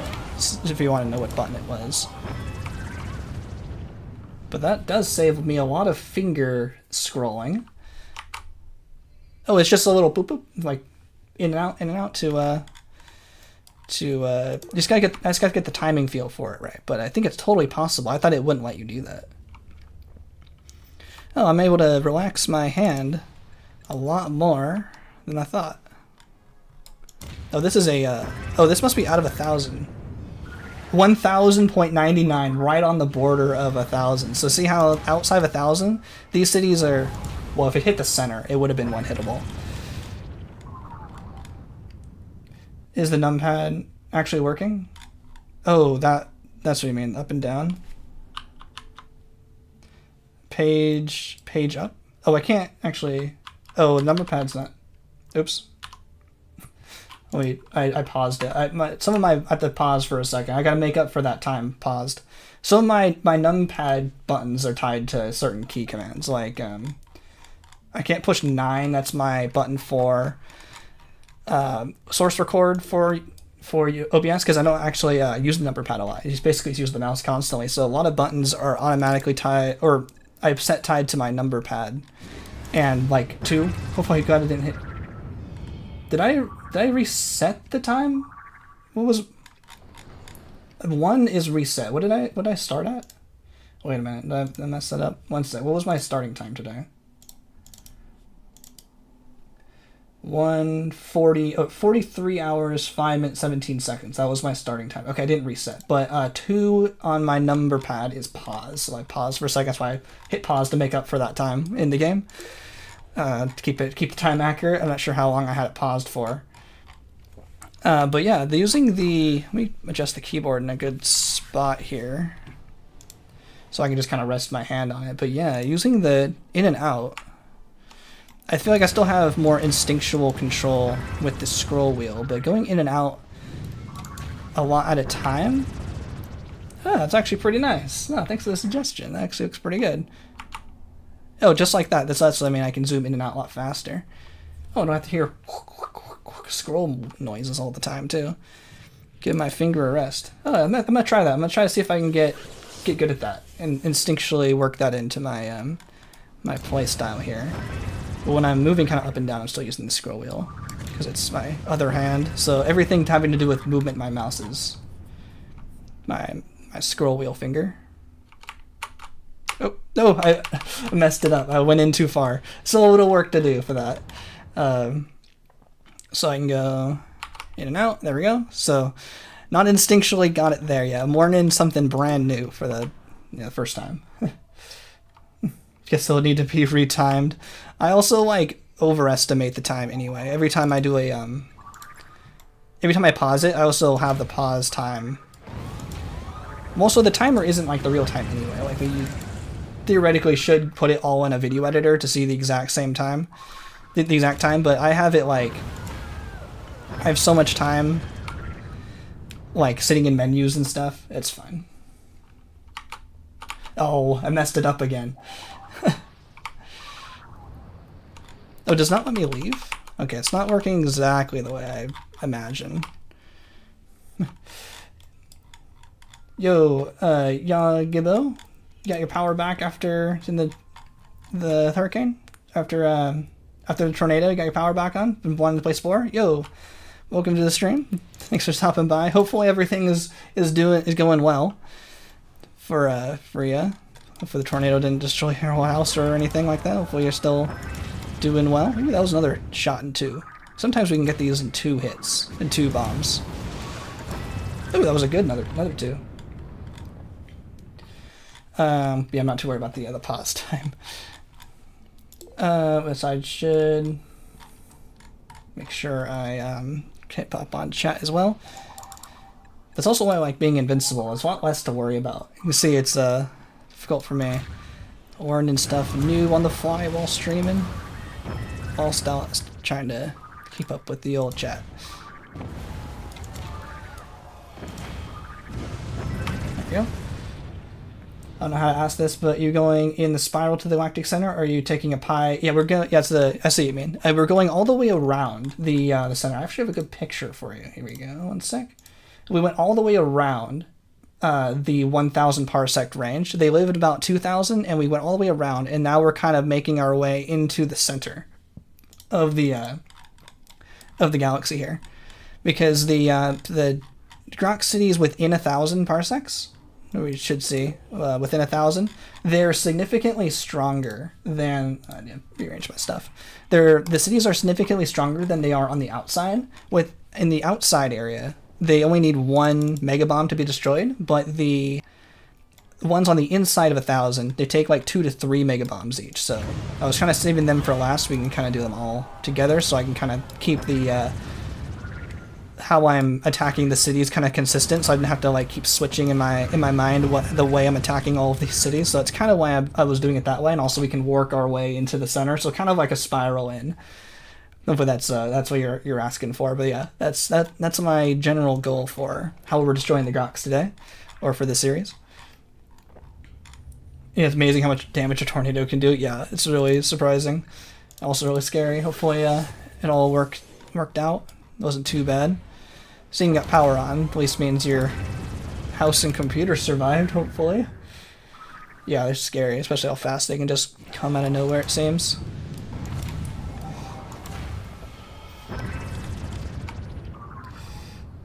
Yeah, it's been such an accurate category. It's such a competitive category. You got to be accurate to the second. Exactly. Yeah, I can't have people beating my times. gotta shave off every second. As I also probably crashed 1,000,000 times in this series, wasting time. One of the times I thought it was like Creepy and Cute's fault for being installed. Like I was coming up with all kinds of placebo reasons why it was crashing, but oh, that was pretty good for 2. It seems like we can get 2 sometimes. It doesn't seem like the rally call helps, so I'm just gonna go for 2 each time basically. Yeah, because I pushed the mines again to actually leave. Oh, no, that wasn't done with this one yet. We're still waiting on Fanatical Frenzy here. What was I talking about? Losing my mind. Oh, the accurate category. Yeah, I reinstalled Spore, and during a stream, I had the timer on. While I was trying to reinstall Creepy and Cute, and that took like 5 minutes. So yeah, there was time that doesn't need to be accounted for in here. So it's just kind of in general how long it took. Not too worried. And also, I always do think a speedrun has to be like all in one continuous run. It wouldn't really count anyway because we take breaks. But yeah, I know it's just you're just being. I know it's just a joke, but that's fine. Not too worried. Should probably save. I haven't saved in a while. The keyboard's in a weird spot because I'm trying to get it in a good spot for mine plus and minus. Being sarcastic, it's fine. Not tracking that anymore. Where are we going? Let's go over here.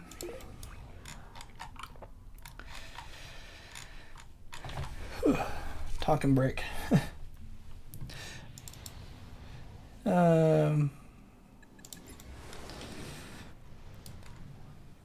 No, you missed the joke. I said it blows me away. Nice. Crashing because of the ping. Yo, how's it going? Going pretty good. We're making pretty good progress. Yo, Brick, Napel.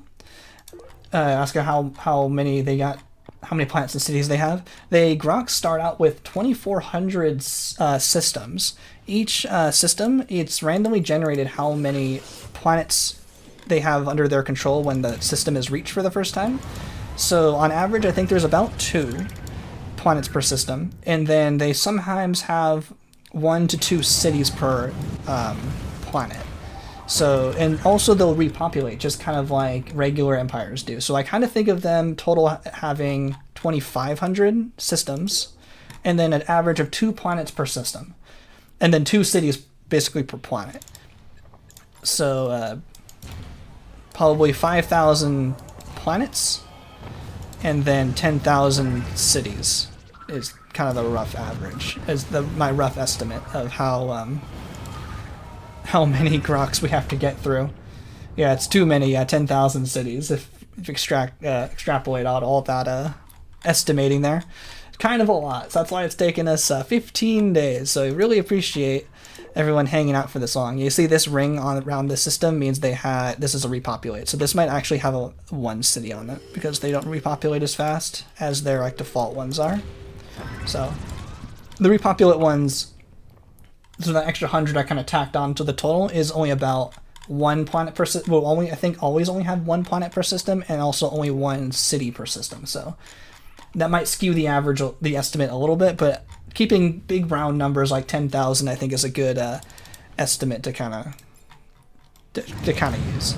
Might not be like 100% accurate, but estimates I think are good to use when talking about how many they have. Maybe they'll have like 9,560, but 10,000 is fine. Attack from the Grox Empire. I didn't think my allies were actually close enough to actually interact with each other to get attacked. I wonder if it was that 5-star one we got from the that 5-star empire we used the split personality for. Maybe they expanded so much and ran into an enemy, so they're attacking each other. But I tried to keep them kind of separate on purpose to keep that split personality going. But that's interesting. But we are also ignoring it. We are ignoring all missions. We are only doing Grox destruction today. And really appreciate everyone hanging out for the Grox destruction. Might not happen today. We'll see how long I feel like going for today, but I'm thinking we're getting pretty close. Definitely, because these things take a little bit longer to destroy because of the extra cities, the extra buildings in the cities. Maybe an extra 2 or 3 seconds per city. 3 or 4 seconds maybe. But we're getting pretty close. Pretty close. And probably past 3/4, I'd say. Definitely past 2/3. Definitely for 2/3. I think we're past 3/4. Maybe even 80%. We only have this much to go about. Out of this much. Out of this much, we only have about this much.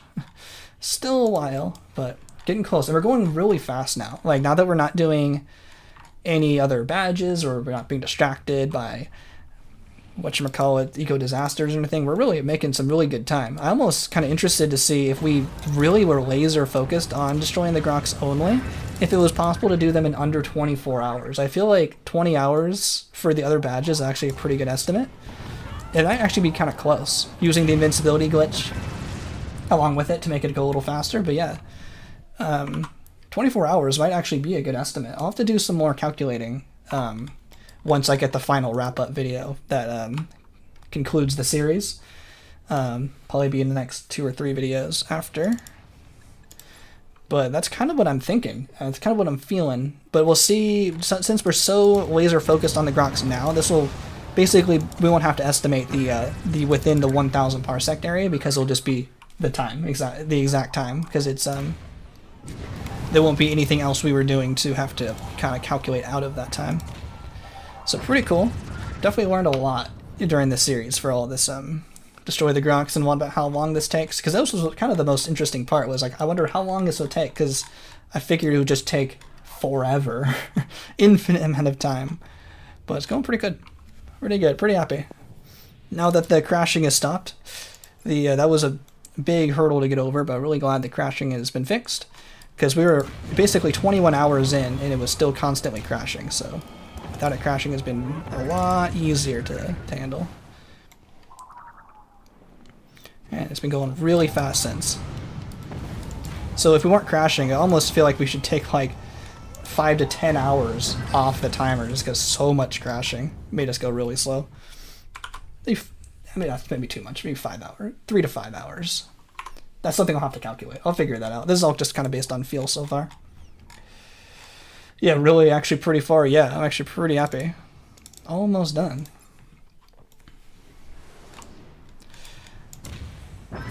really appreciate everyone hanging out and watching.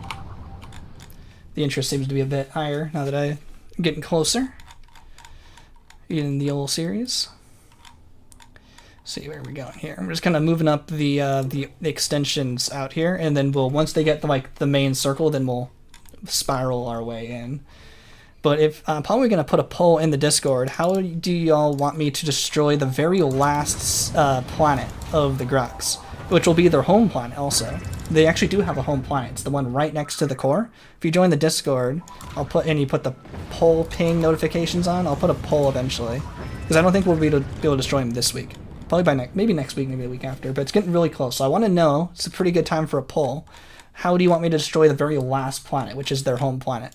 We can use the Planet Buster, Fanatical Frenzy, or the Staff of Life. I think those are basically the best 3 options for a big, grand conclusion to the whole series. So let me know how you want the Grox to go out. With a bang, Planet Buster, Fanatical Frenzy breaking that galactic code, or the Grox's biggest nemesis, plants, with the Staff of Life.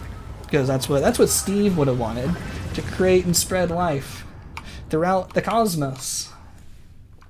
So, Planet Buster, big explosion, lots of fun. You use the level 1 laser. I was almost kind of thinking about that. Too bad we did buy the Mega Laser, but that would also be kind of slow. I can add that in as kind of like a funny meme answer. You want me to go nice and slow, really, really make them bring out the hurt and make them go all slowly, using the Mega Laser would still take a while. I'll show you how long the Mega Laser takes. I mean, it's pretty fast, but we'd have to destroy some of these buildings first before we can make it through. See, it's pretty slow. This could be a fun, agonizing death for the Grox, so that could be pretty funny. Imagine the mini laser. I mean, it's still a speedrun. Still a speedrun. I can't use the mini laser. It takes a lot more energy, too. The Mega Bomb doesn't really take any energy at all. Crazy how much energy the Mega Laser takes for how little it does compared to the Mega Bomb. So I'll add the Mega Laser as a joke, but I think we won't use the Mega Bomb, as we just use that all the time anyway. We'll do something different. Unless you also want me to use the Mega Bomb, just treat their home planet as nothing more than just a regular colony. That could be also kind of funny. Their home planet isn't even significant enough for us to care. Just destroy them the exact same way we've been doing. Just Mega Bombing. Unceremonious destruction. So 5 options, yeah. Or we can use volcanoes. I mean, that's kind of the same as like an antimatter bomb. I don't think I'll use the volcanoes. That won't be as interesting. I think some of those other options I'll use for the poll. So if you're in the Discord, or if you want to join the Discord in the description, I'll add a poll for how you want the Grox to go out. Either of those basically 3 options are fine by me. It'd be kind of funny. I think using Fanatical Frenzy would be kind of cool, owning their home planet. Because their home planet, I think, is the only one with 3 cities. They actually have 3 cities on their home planet. Everywhere else, they don't have 10. It's kind of interesting. Everywhere else only has 2, so it's a unique planet that has 3 cities, pretty sure. So, using Fanatical Frenzy, and then maybe using Staff of Life might also be an option to control their system, and then also make it livable, because we can keep the very rare, 1 out of 1, 3-city planet with, all the Grox city layouts and stuff, because you can't get these city layouts anywhere else. These layouts are, this is like unique to the Grox, like how the city looks. So that'd be kind of cool. Maybe I'll put that in option also. Use the Fanatical Frenzy, and then use the Staff of Life. Because that could be kind of interesting as well. Or Staff of Life first, it would just eliminate them right away. So, some options to think about. It's kind of what I've been thinking about lately. So let me know what you want to do. Yo, Kraken, welcome to the stream. What up? Spore main. Just destroying some Grox, having a good time. Strategizing about how we want to finalize the destruction of the Grox. Colonize their planet and put an empty colony onto it. Yeah, get rid of it and just put like a very insignificant colony. That's like, this used to be the Grox home planet, and we just put a regular no building colony on it, just like, yep, here's the Grox destruction. And we were signifying it very insignificantly, just a normal colony. Our normal colony is no evidence of the Grox get rid of them entirely. But we did use some Fanatical Frenzies earlier, so those kind of remain a little bit. But yeah, kind of some interesting ideas. Let me know what you want me to do for that. And I'll put the poll up eventually. But we were... Ooh, nice. Got it in 2. I definitely need some... I'll have to look through the stream for those notes. I forgot the exact time. I should have wrote them down. What was those times where I was talking about destroying the Grox in 2? I think it was like 40:04. 44:04 was when I was going for that. I think it kind of happened somewhat soon after that. I'll put that in my notes just so I don't forget now. I have a big notepad. One sec. I think it was 44:04 started going for 2-hit. And I will look for that later. There's some moments that I want to show on stream, but there's 44 hours worth of time to remember. So I'll make some notes, and we have timestamps. Perfect timestamps for me to find those clips that I want to showcase. I think it's kind of cool.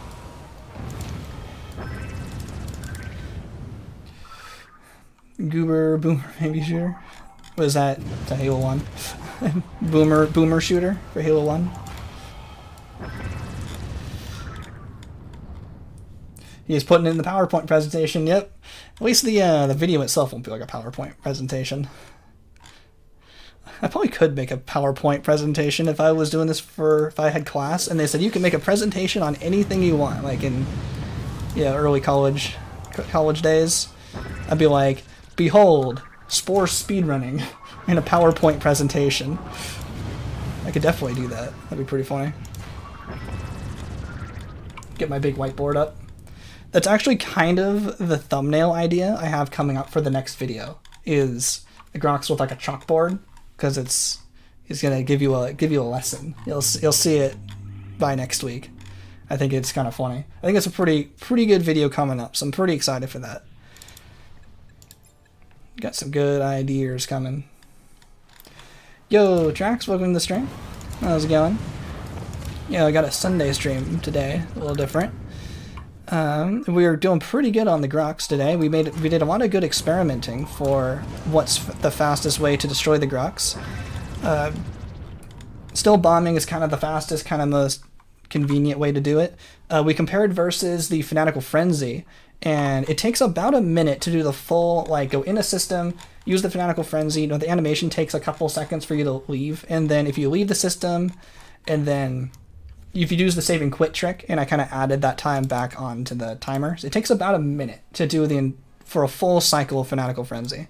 Compared to bombing them, takes about 30 seconds per planet, so it's basically the same time as destroying the Grox with these full cities with the bombs. Sometimes you get 2 hits like that. Most of the time it's 3, but if you get a perfect lineup, it's 2. So if there's more than 2 planets, then it's faster to use Fanatical Frenzy, and I'll use those sometimes. But most of the time I'm sticking with bombing. It's about the same. It's a little more interesting. Oh, where am I going? Never read message so fast. Nice. I think I'm getting better. I've been behind on chat all day, trying to catch up a little bit. But yeah. And also it zoomed in so I can read it a little better. Hopefully I'm becoming better at not misreading as much. That was definitely something I have to work on. Not as many misreads. But also your name is blue, so it stood out.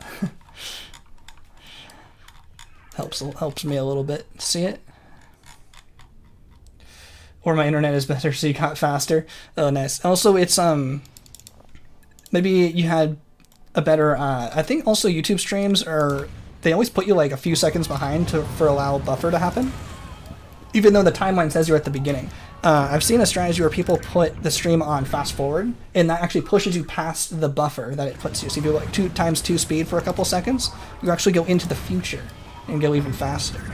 But I have it on ultra low latency, so hopefully people can and I can interact a lot faster, because normal latency is like 30 seconds or something, so it's only a few seconds to interact with the chat, which is pretty cool. Then we also tried experimenting with the Staff of Life, but that takes about like 45 seconds, and it's only 1 planet, so it's definitely not faster to use the Staff of Life, so that one's kind of out. Only the Fanatical Frenzy is kind of worth doing. over the bombs, which are basically free. Basically like the benchmark time. Then we also got the suggestion to use the plus and minus keys to scroll in and out a little easier, kind of give my finger a rest. Like, see, no scrolling sound, and I'm scrolling all the way in. I gotta remember to use it more because it's not actually any slower than I thought. So it's actually kind of beneficial to use. Give my finger a break, not as much scroll noise as much if I can remember to use it more. But when we're on these on the planet for precise navigation, I'll use this scroll wheel. For this, I can just leave. Silence. No scroll. And I can still do the zoom in and out with the buttons too. So I'll try to remember to do that more. It's using my other hand, so I'm using two hands, which I'm not used to using for Spore. Everything is with the mouse. My other finger is usually just on escape, because I'm used to skipping cutscenes for the speedrun, so it usually just sits there even though there's no cutscenes to skip. It's just somewhere to put it. So it's a little bit of new brain work to remember to use the other hand and more fingers. Nope. I thought that was going to destroy. I was going to leave. There we go. You use plus and minus too. Yeah, it's probably how I should be doing it.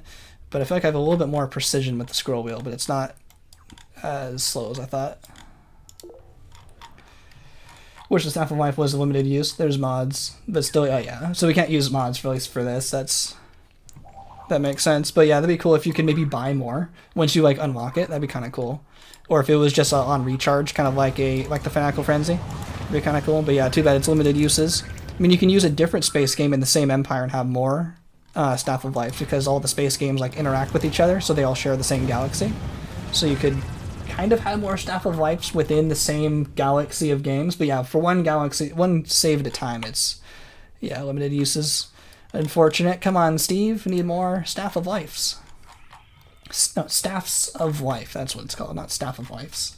Staffs of Life. That's what the plural is. It's like attorneys general. It's kind of funny. Not attorney generals. That one's always kind of funny. But yeah, thanks everyone again for sticking around, watching me destroy the Grox. We're making really good progress today. And this isn't going nearly as slow as I thought. I thought this was actually going to take a lot longer to destroy these bigger cities. But it's going pretty good. Yeah, I should have a recharge. Or you can just... pause. You can ask Steve. Oh, yes, that's kind of what my... Oh, another planet. My escape button is for, is to escape out of the saving screen. Yeah, I can ask Steve for more. Yeah, Steve only shows up once, and then they say, you know, go to Earth for a presentation for their timeshare opportunity, and it was a no-show. He's not there. I wonder if they had more planned for that, or if it was purely just a joke. I'm sure it was just purely a joke, but kind of funny if there was a follow-up to Steve. Let's see, how much we got in here? Okay, we're kind of almost done with this arm. It kind of branches out away from the center of the galaxy. Like if you're trying to get there, you kind of go up these narrow threads to get there. And we're almost cleared. I think this is like the third thread. How many threads? I think there's like 5 threads to the center of the galaxy. Not 100% sure. So we're almost done with the threads. Almost done with 3 out of the 5 of them. Or maybe there's 6. Let me look at the map really quick to see how many threads there are. You don't know what I mean by threads. I'll show you in just a sec. Nope, that's... Let me see. Let's see. There's 1, 2, 3, 4, 5, 6, and a nub of thread. It's 1, 2, 3, 4, 5, 6. So almost there.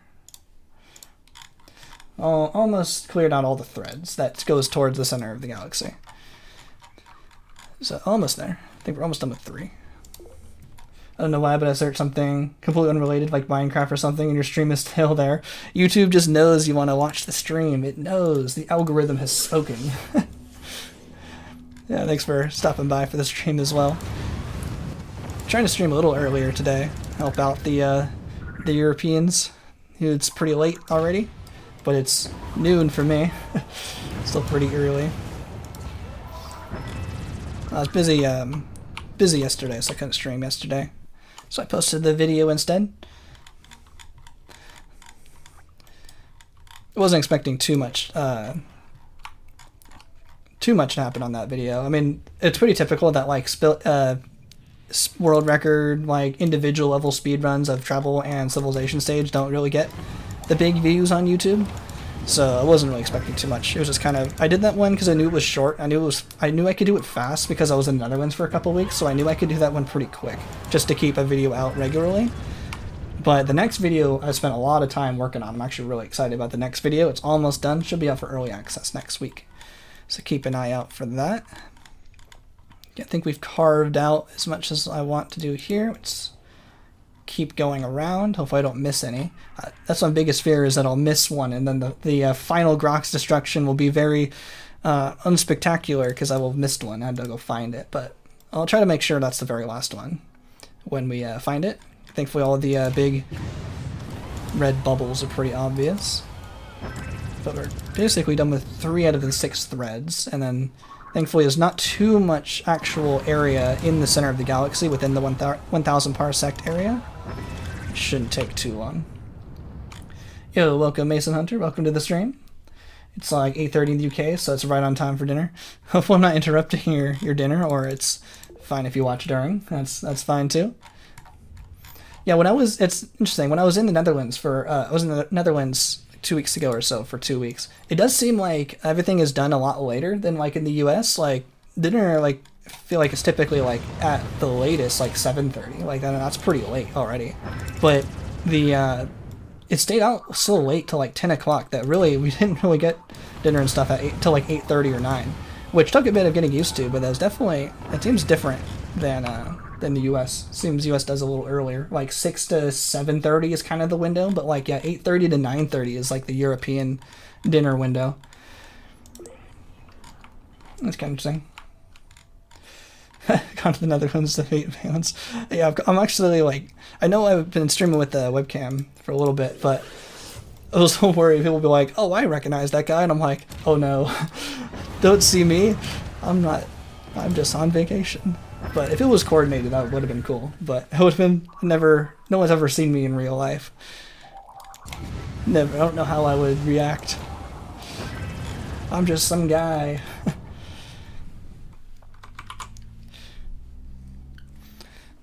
Yeah. But I know like Linus from Linus Tech Tips talks about getting recognized all the time and how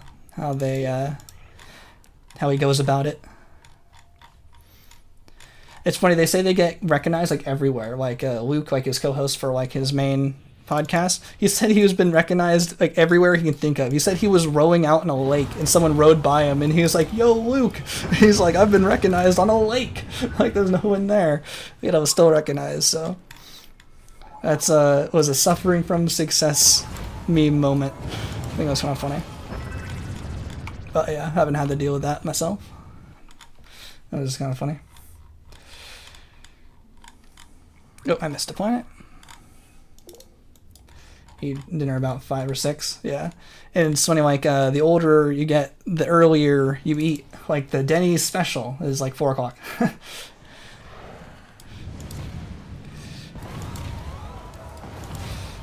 Something like that. The senior special. You have to get used to it if I get bigger. Yeah, I'll see.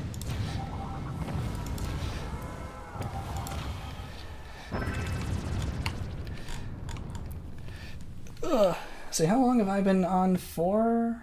2 hours, alright. Not feeling it yet, still going.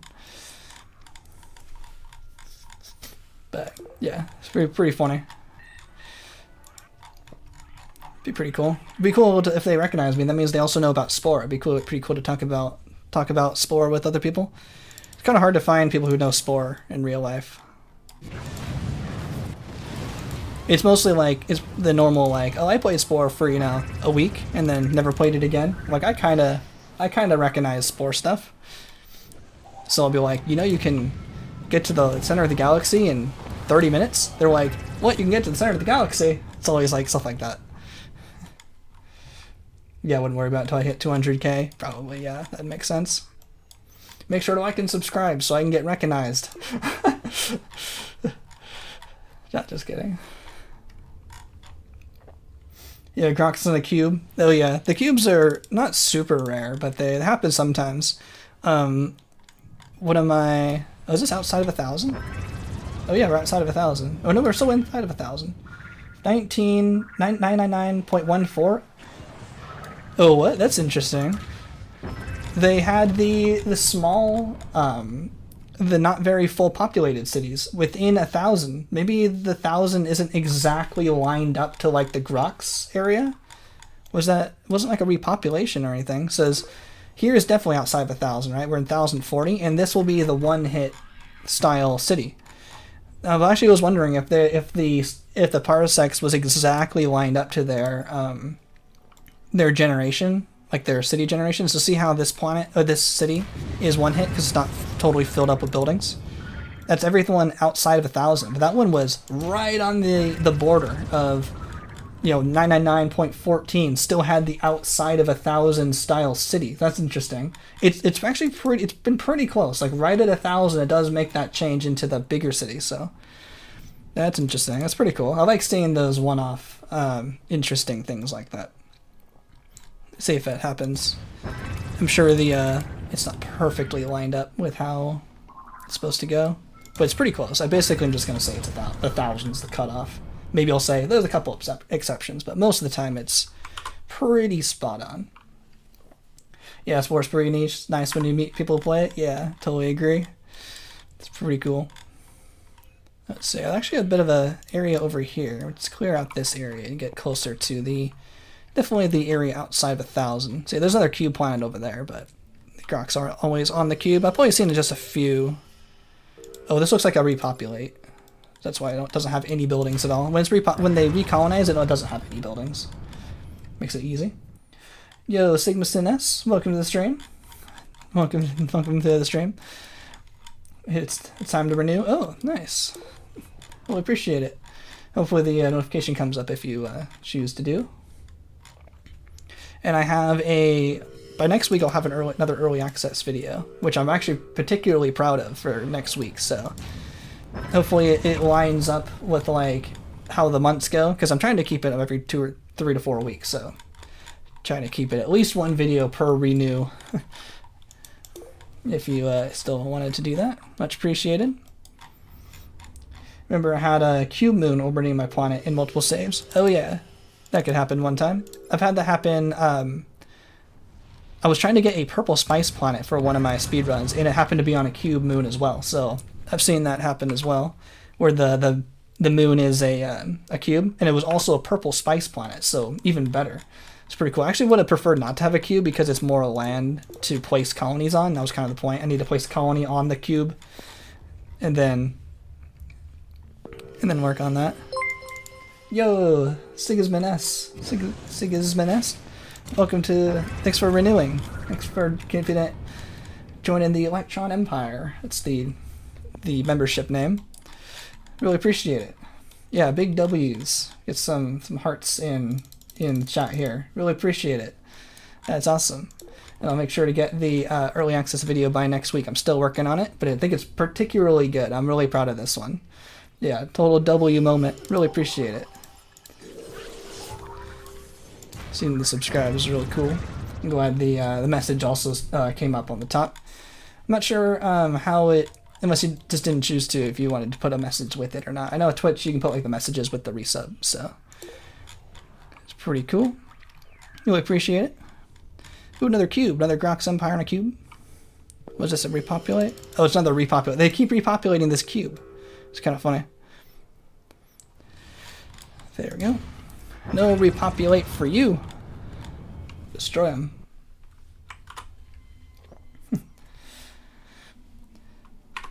Yeah, I really appreciate it. It's the 3rd month. Oh, nice. Oh, you have the gold outline. I moved the goalposts around for the most OG. You get the gold Grox outline. I think it starts with like white, and then I made it blue for 2 months. So if you have the most months in the Terra Score 1, if you have the most months possible since the start, you get the golden outline to show your OG status. So yeah, I really appreciate it. Been subbed for a really long time. I think after like 3 months or something, you'll get the golden Grox. Oh, your membership streaks resets every time? At least YouTube's tracking total months. I think also Twitch has kind of stopped emphasizing the total month streak in a row as well. I remember that was something that was really like emphasized, like how many in a row, but I think just total is also really cool. So, and also it seems like YouTube cares more about total as well because it's tracking the gold outline, which means it knows you've been a sub for more than 1 month. Because you would have the white if it was purely the white outline of the waving Grox if it was just purely by streak. So that's pretty cool. Yeah, I really appreciate it again. Really cool.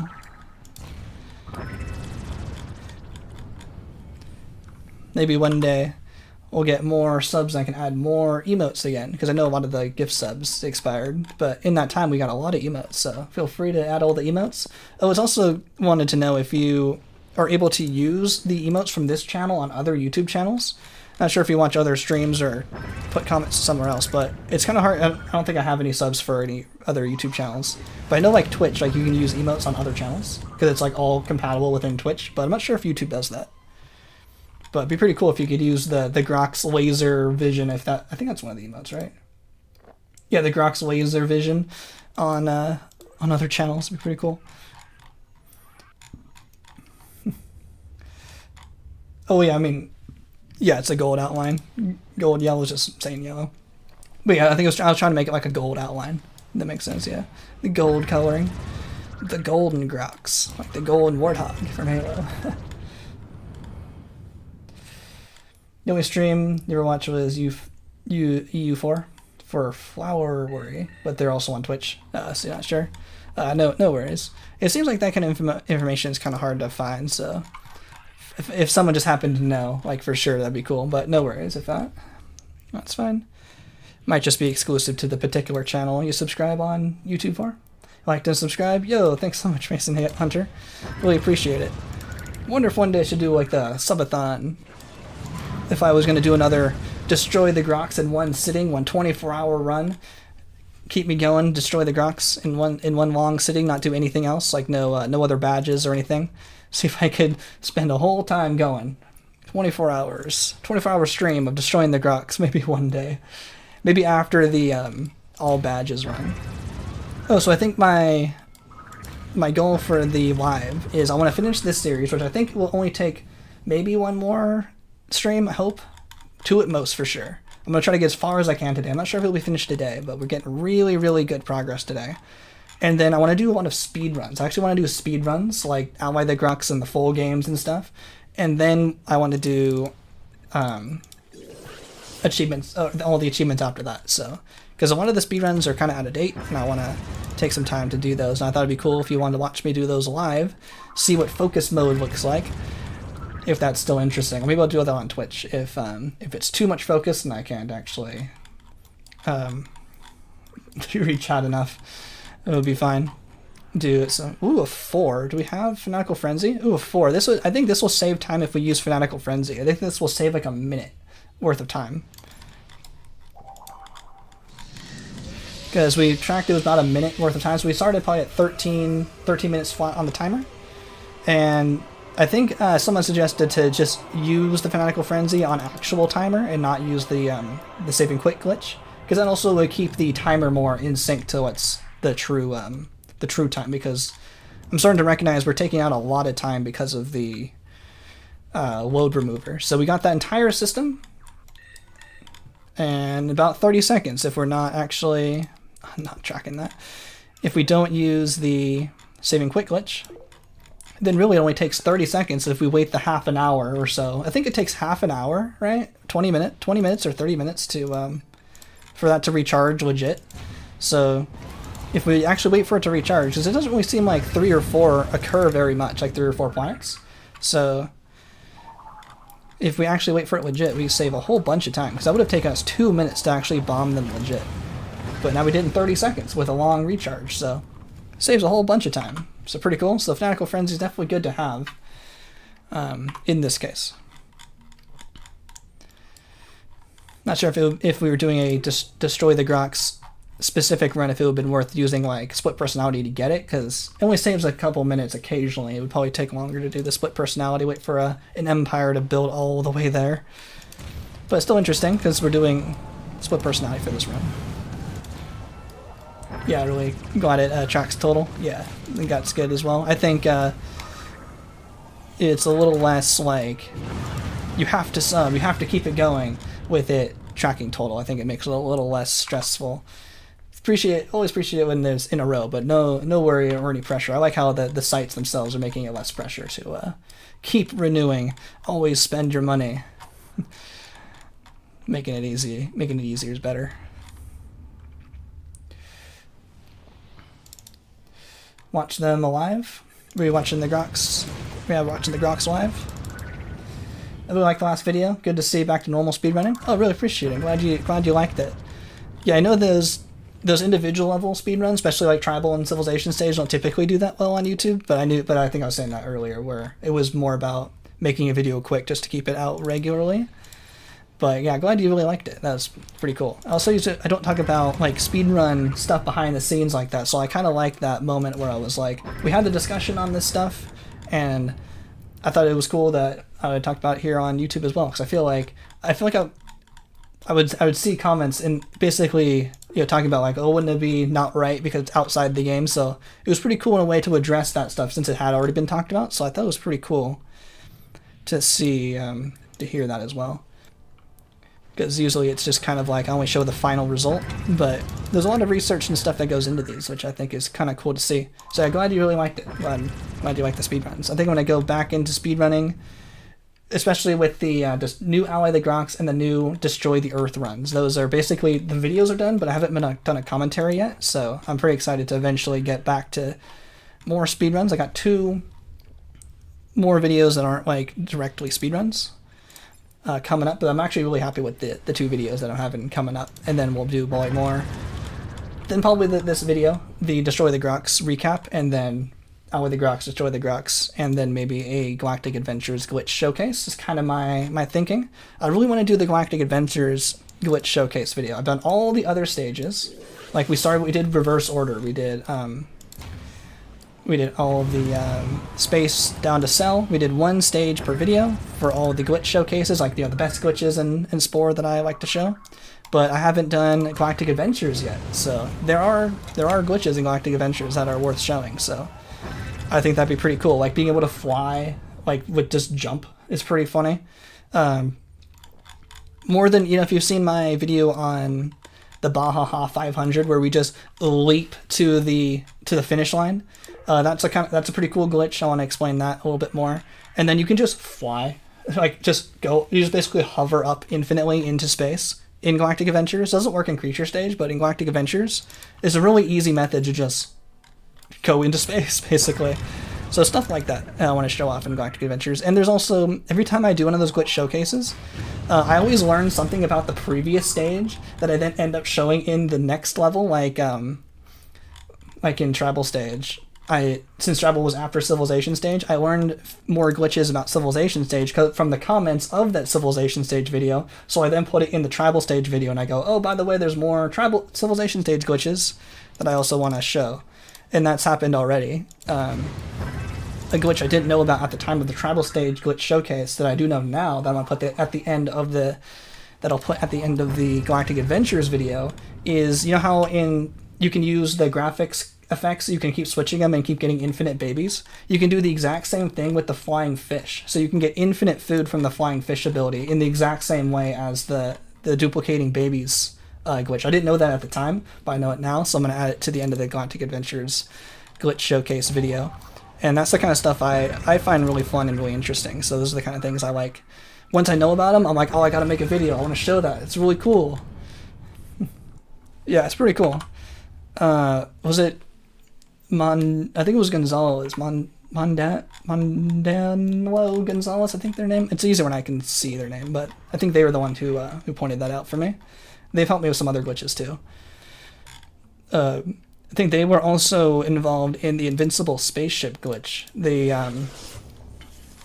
It's like me, Getter92, and Gonzalo are like 3 people involved in making this invincibility glitch like possible. So it's pretty cool. It's really cool to see people having a lot of knowledge and stuff and sharing it around. And then I like taking that and making videos with it, making sure everyone knows all the cool glitches and stuff too. I think that's probably the most fun stuff that I can make. So stuff like that's coming up. Lots of video ideas, lots of stuff coming up.